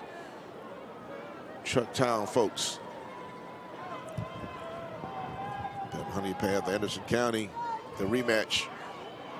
There's Julian Bono running hard behind that nice line. The ball came out, and it is BHP football. Yep, they recovered. He fumbled it. That was a first down, and he recovered by 14 in red. Give that young man some love. That is Jacobs Paul, 5'10" senior. He comes out with it. Good run here. He's got plenty of room. Good blocking up front. They've had that all day long. Made one man miss. Gets to the second level, and ball just gets raked out of there. Yeah, that was either Grady Melton, 13, or 21, D. Chester that got a hand on that ball and knocked it out. But even to the end of this game, we still got some slippage and movement of the football. The game started out with some turnovers. Yep. Stacey, we've got the 1A game, Lamar and Bamberg Earhart. That's a 4 o'clock scheduled start, and then 7:30 tonight, Northwestern Irmo, 5A Division II. That's a rematch. Yes, that game went down to the final minute. My guy Aaron Brand had his son AJ with him last year. He came back this year without his son, Trey Dobson, at quarterback. Short, and they want to, the Belton-Honea Path people want an interference. Intended for watch this play at the end here, Joe. Thomas again rolls out, and he's going to air it out for all that it's worth. There's a lot of hand fighting going on down there. He's going to come back. He would have been a great catch if he could have gotten back. I think he just cleats gave away. He wasn't going to catch that. No harm, no foul, to be honest with you, as I watched it. Yeah, I think that's a good no call. Ball's at the 25-yard line. But you really got to air it out, though. So this next 2 minutes could be a moment. You may see 3 long passes right here. As soon as I say that, it's a run to the right side. That's why I'm not a play caller. And the clock's going to run. He ran in and stayed in bounds. So good tackle by Oceanside, keeping him in bounds. That timeout call? I think it would be a timeout call. Nope. The referees are having a conversation. Just talking about something, not sure. Christmas list, I'm telling you, Joe. I haven't given you my list yet either, so before the weekend's over, I'll shoot you a little something. Okay. Maybe a round of golf at your prestigious, I need your prestigious golf club. I owe you a rematch. You owe me a rematch. I need to get you over there to Camden Country Club. Yes, get me over there, man, because you put me at my club. You beat me pretty bad, so I guess if I can at least make it Our course is in great shape right now. Greens are rolling fast. Man, don't touch your, don't rub it in, man. Good out there. Rub it in. Personal foul. Personal foul. Offense. After this. Tempers flaring for BHP right there. You don't need that, Joe. You're going to reverse skate right here. Clock against you. Joe, you're talking about how nice those greens are. I haven't been out there yet. And you pounded me in my own spot, Windermere, over in Northeast Columbia. So, I mean, until I get out there, I don't want to hear how nice it is. I don't. Well, you get on our greens, don't get shell-shocked after about 2 or 3 holes and that ball is still rolling. Oh, man, like a pool table. You get on the wrong side of some of those holes, it's all over, man. I'm just telling you. Putting on the driveway. It's great, though. Beautiful. Thomas checked that, dancing to the right, and oh, man, he got slammed. Oh, man. Vicious over there. Folks, let's take a look at our Stanley Law player of the game right quick. Let's talk about that for a moment if we can. Stanley Law Group. Visit StanleyLawGroup.com today. Talk about it, Joe. Here it is right here. Well, no doubt about it. I think, well, it's going to be, we're going to go with Monavian as our player of the game today.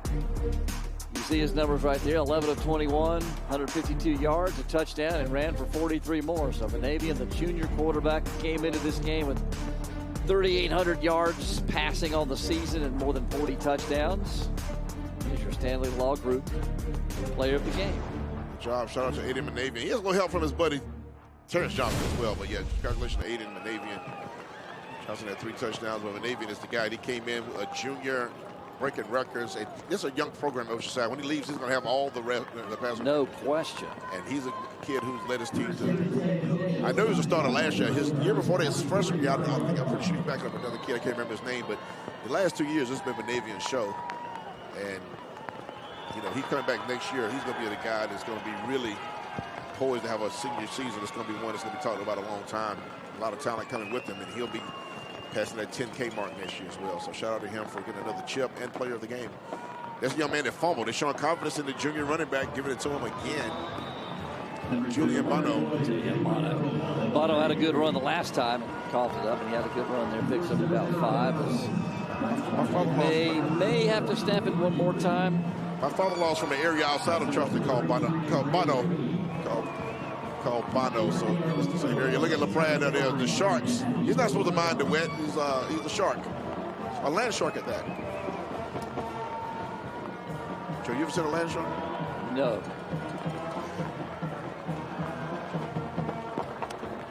It's the last snap of the game right here. And it's going to be a nice little kneel down, and we'll shut her down right there.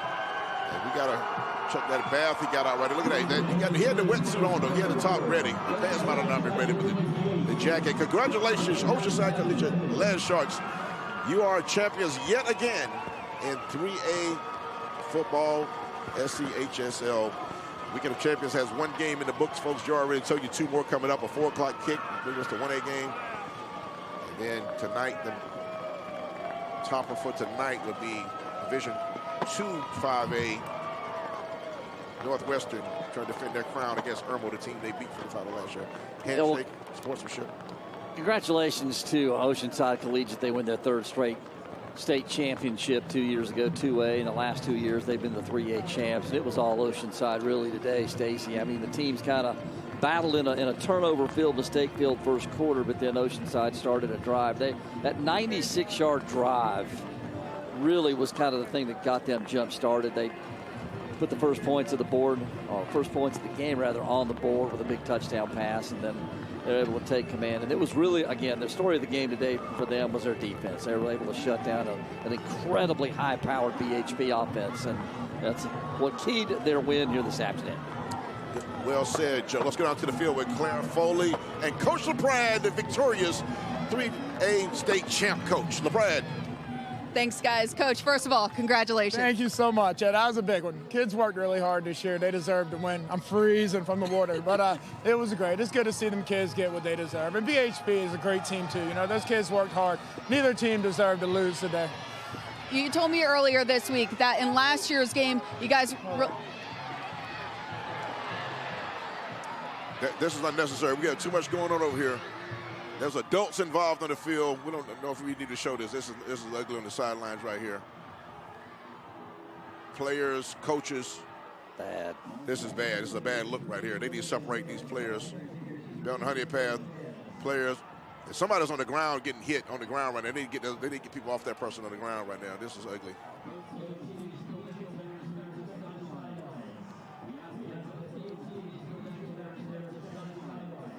Folks, we're going to step away. This is not good. We'll step away. Yeah, we'll come back and finish this up with class. Shout out to Oceanside for winning this championship. We'll step away and come back, folks. 28-7 is your final. Stay with us.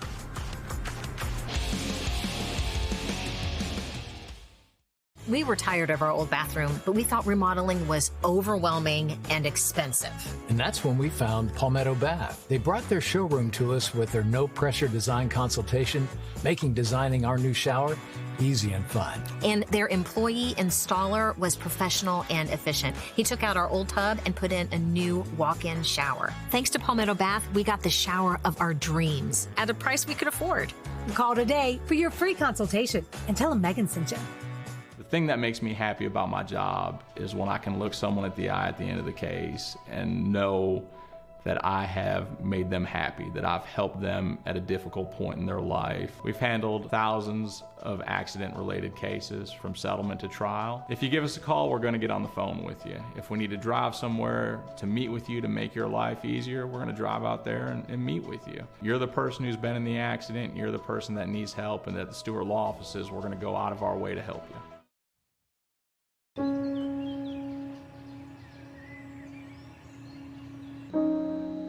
This high school gym used to be packed most nights. Not anymore. Do you know why? Because bad behavior by fans, especially adults, has caused a shortage of game officials across the country. You see, without officials, we can't have sports. Don't let this become reality. It's time for a change. Let's bench bad behavior for good.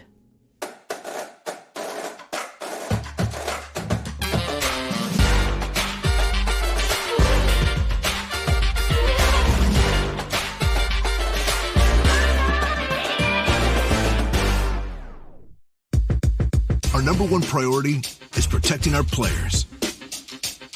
That's why we're writing new rules for the sport and developing innovative educational tools that protect our athletes. This is player protection. This is high school football. Welcome back, folks. 28-7, Oceanside Collegiate Land Sharks over Belton-Honea Path. And a great game for them. They came on strong as the game went on, fixed some errors, and dominated in the trenches. And we got some accolades to give out here. Play of the game brought to you by Adventure, folks. Adventure Museum is all about play with a purpose, and we'll show you the Adventure play of the game right about now-ish. What about that, Joe? It was one of the keys. Yeah, you'll see it right here. Monavian drops straight back, is able to step away from the pressure, and he gets Anthony Williams with a 47-yard touchdown. See it from the end zone. This was the second score of the game for Oceanside Collegiate. This put them up 14-0 in the second quarter, and this kind of was a big back-breaking score for them. That put them up 7, because that was the first score of the ball game. That was the one they drove 96 yards, and that was the capper to put them in the end zone. That was the first score of the game, rather, made it 7-0. Visit Adventure in Columbia or Myrtle Beach and see how much fun learning together can be. Adventure.org. That was our play of the game by Adventure. We have a defensive player of the game we're going to share with you as well. Defensive player of the game. We've had some really good plays. Take a look right here. Yeah, Kamarian Glenn, you see him right there in the middle for BHP. He had 4 tackles in this game, half tackle for loss, also recovered a fumble in this ball game. So the BHP defense, they hung in there, did a pretty good job, all things considered, against an outstanding Oceanside offense. But Kamarian Glenn gets your Defensive Player of the Game award for the BHP Bears. Brought to you by Bojangles Bash. That event's next week, folks. By the way, go on bojanglesbash.com and get order those tickets, featuring 11 teams competing in 9 games over 3 days. Go to bojanglesbash.com. So that was our Defensive Player of the Game. And then the stop of the game, folks. Let's go. You're going to love this one. The stop of the game brought to you by Experience Columbia. Talk about it, Joe. Here comes Thomas back to pass for BHP. A lot of deep balls today, but here's the interception made by Michael Strickler for the Oceanside Collegiate Land Sharks. You see him just play the ball up there like a center fielder back there. Just goes up, high points it, boom, interception. He's around the ball the entire game. Experience Columbia. Make new memories with friends and family in Columbia, the heart of South Carolina. Oceanside celebrating the thrill of victory 3 in a row. They're celebrating there, pointing to those ring fingers.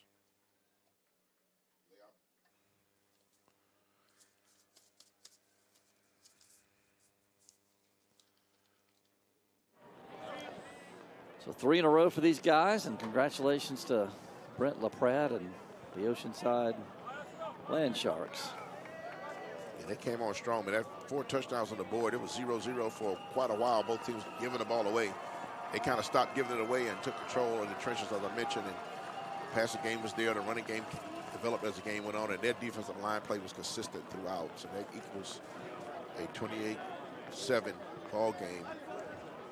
Belton-Honea Path fought hard, touched the scoreboard late in the game, but just too much Land Sharks.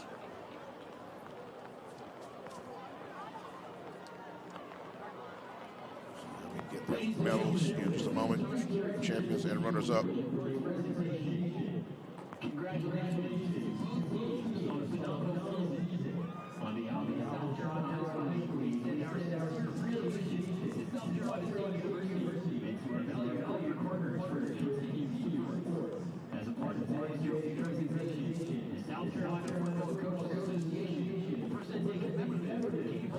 To runner-up head coach Russell Blackston.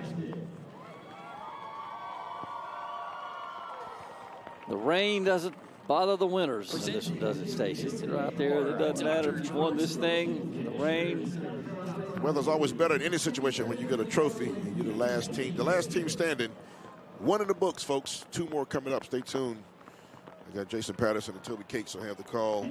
We invite the school representatives to join the commissioners coming up here shortly. Presentation of the runner-up trophy.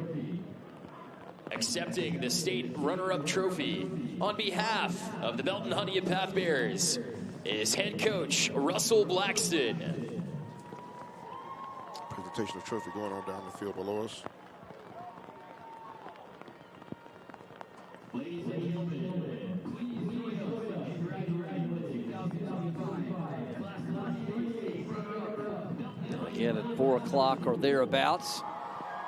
You'll want to stay tuned to whatever station you're watching right now. We'll have the 1A matchup, Lamar against Bamberg-Earhart. And then Stacey at 7:30 tonight, the 5A Division II, Northwestern and Irmo. Again, a rematch from last year where Northwestern won, but can Irmo do what BHP was unable to do? And that's flip the script from last year and get the win.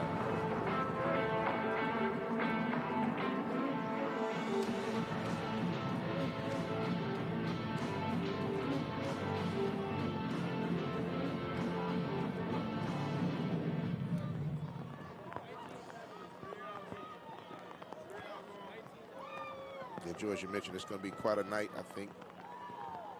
Especially that rematch you're talking about at 7:30 tomorrow. Noon kick again. I love a noon kick, Stacey. Yes, you mentioned I do too. I don't mind it. Tomorrow I got that game through at noon. Then I have the finale at 7:30 or so with my good buddy Jason Patterson and the legendary coach Eddie Muldrow. Dutch Fork Somerville game.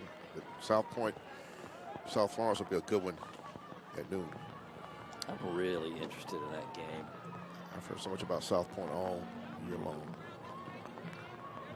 At this time, if the school representatives would please join the commissioners for the state championship trophy presentation.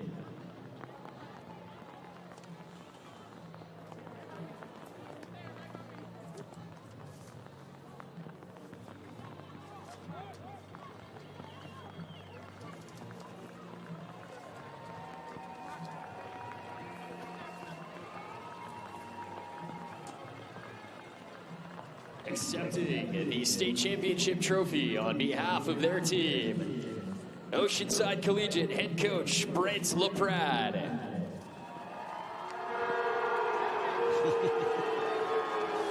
Here's some boos, Joe. Yeah, I am too. Yeah, that's it. Here's some boos. Yeah, but you know, it's you know, fans are gonna be fans, and nobody wants to lose. Can't knock that accomplishment. Right? That's Coach LaPrade holding that trophy. So. Shout out again. We crowned the first of 6 champions this weekend. First one is the 3A. Goes back down the I-26 to Charleston.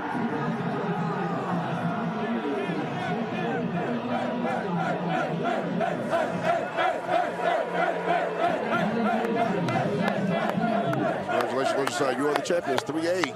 Once again, let's thank some sponsors, folks, that make it all possible here from Charlie W. Johnson Stadium, campus of Orangeburg campus of Oklahoma State. A&I Fire and Water Restoration, Foundation Solutions, 1-800-GOT-JUNK, Stewart Law Offices, Doctors Implants, Palmetto Bath, Stanley Law Group, Adventure Children's Museum, Preferred Appliance, Palmetto Pride, Jim Hudson Automotive, Experience Columbia, the Bojangles Bash, Farmers Bureau Insurance, and Ingalls Markets. Folks, one in the books. 2 more games tonight coming up. Keep watching. We thank you all for tuning in. On behalf of my broadcast partner, Joe Cash, and Claire Fuller, the sideline, K-Paz, and all our production crew, I am Stacey Huff saying thanks for watching. Stay tuned for more SCHSL Weekend of Champions football action here from Orangeburg, brought to you by A&I Fire and Water Restoration. Oh, the rain's got me that way not talking. Y'all stay tuned. More coming up. Thanks for joining us.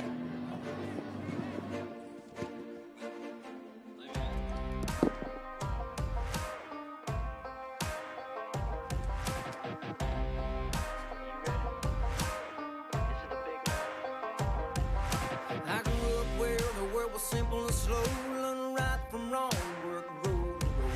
There was never plan B, just a path I'm taking, breaking on through on the road I'm making. I knew one day I'd get my shot, so here I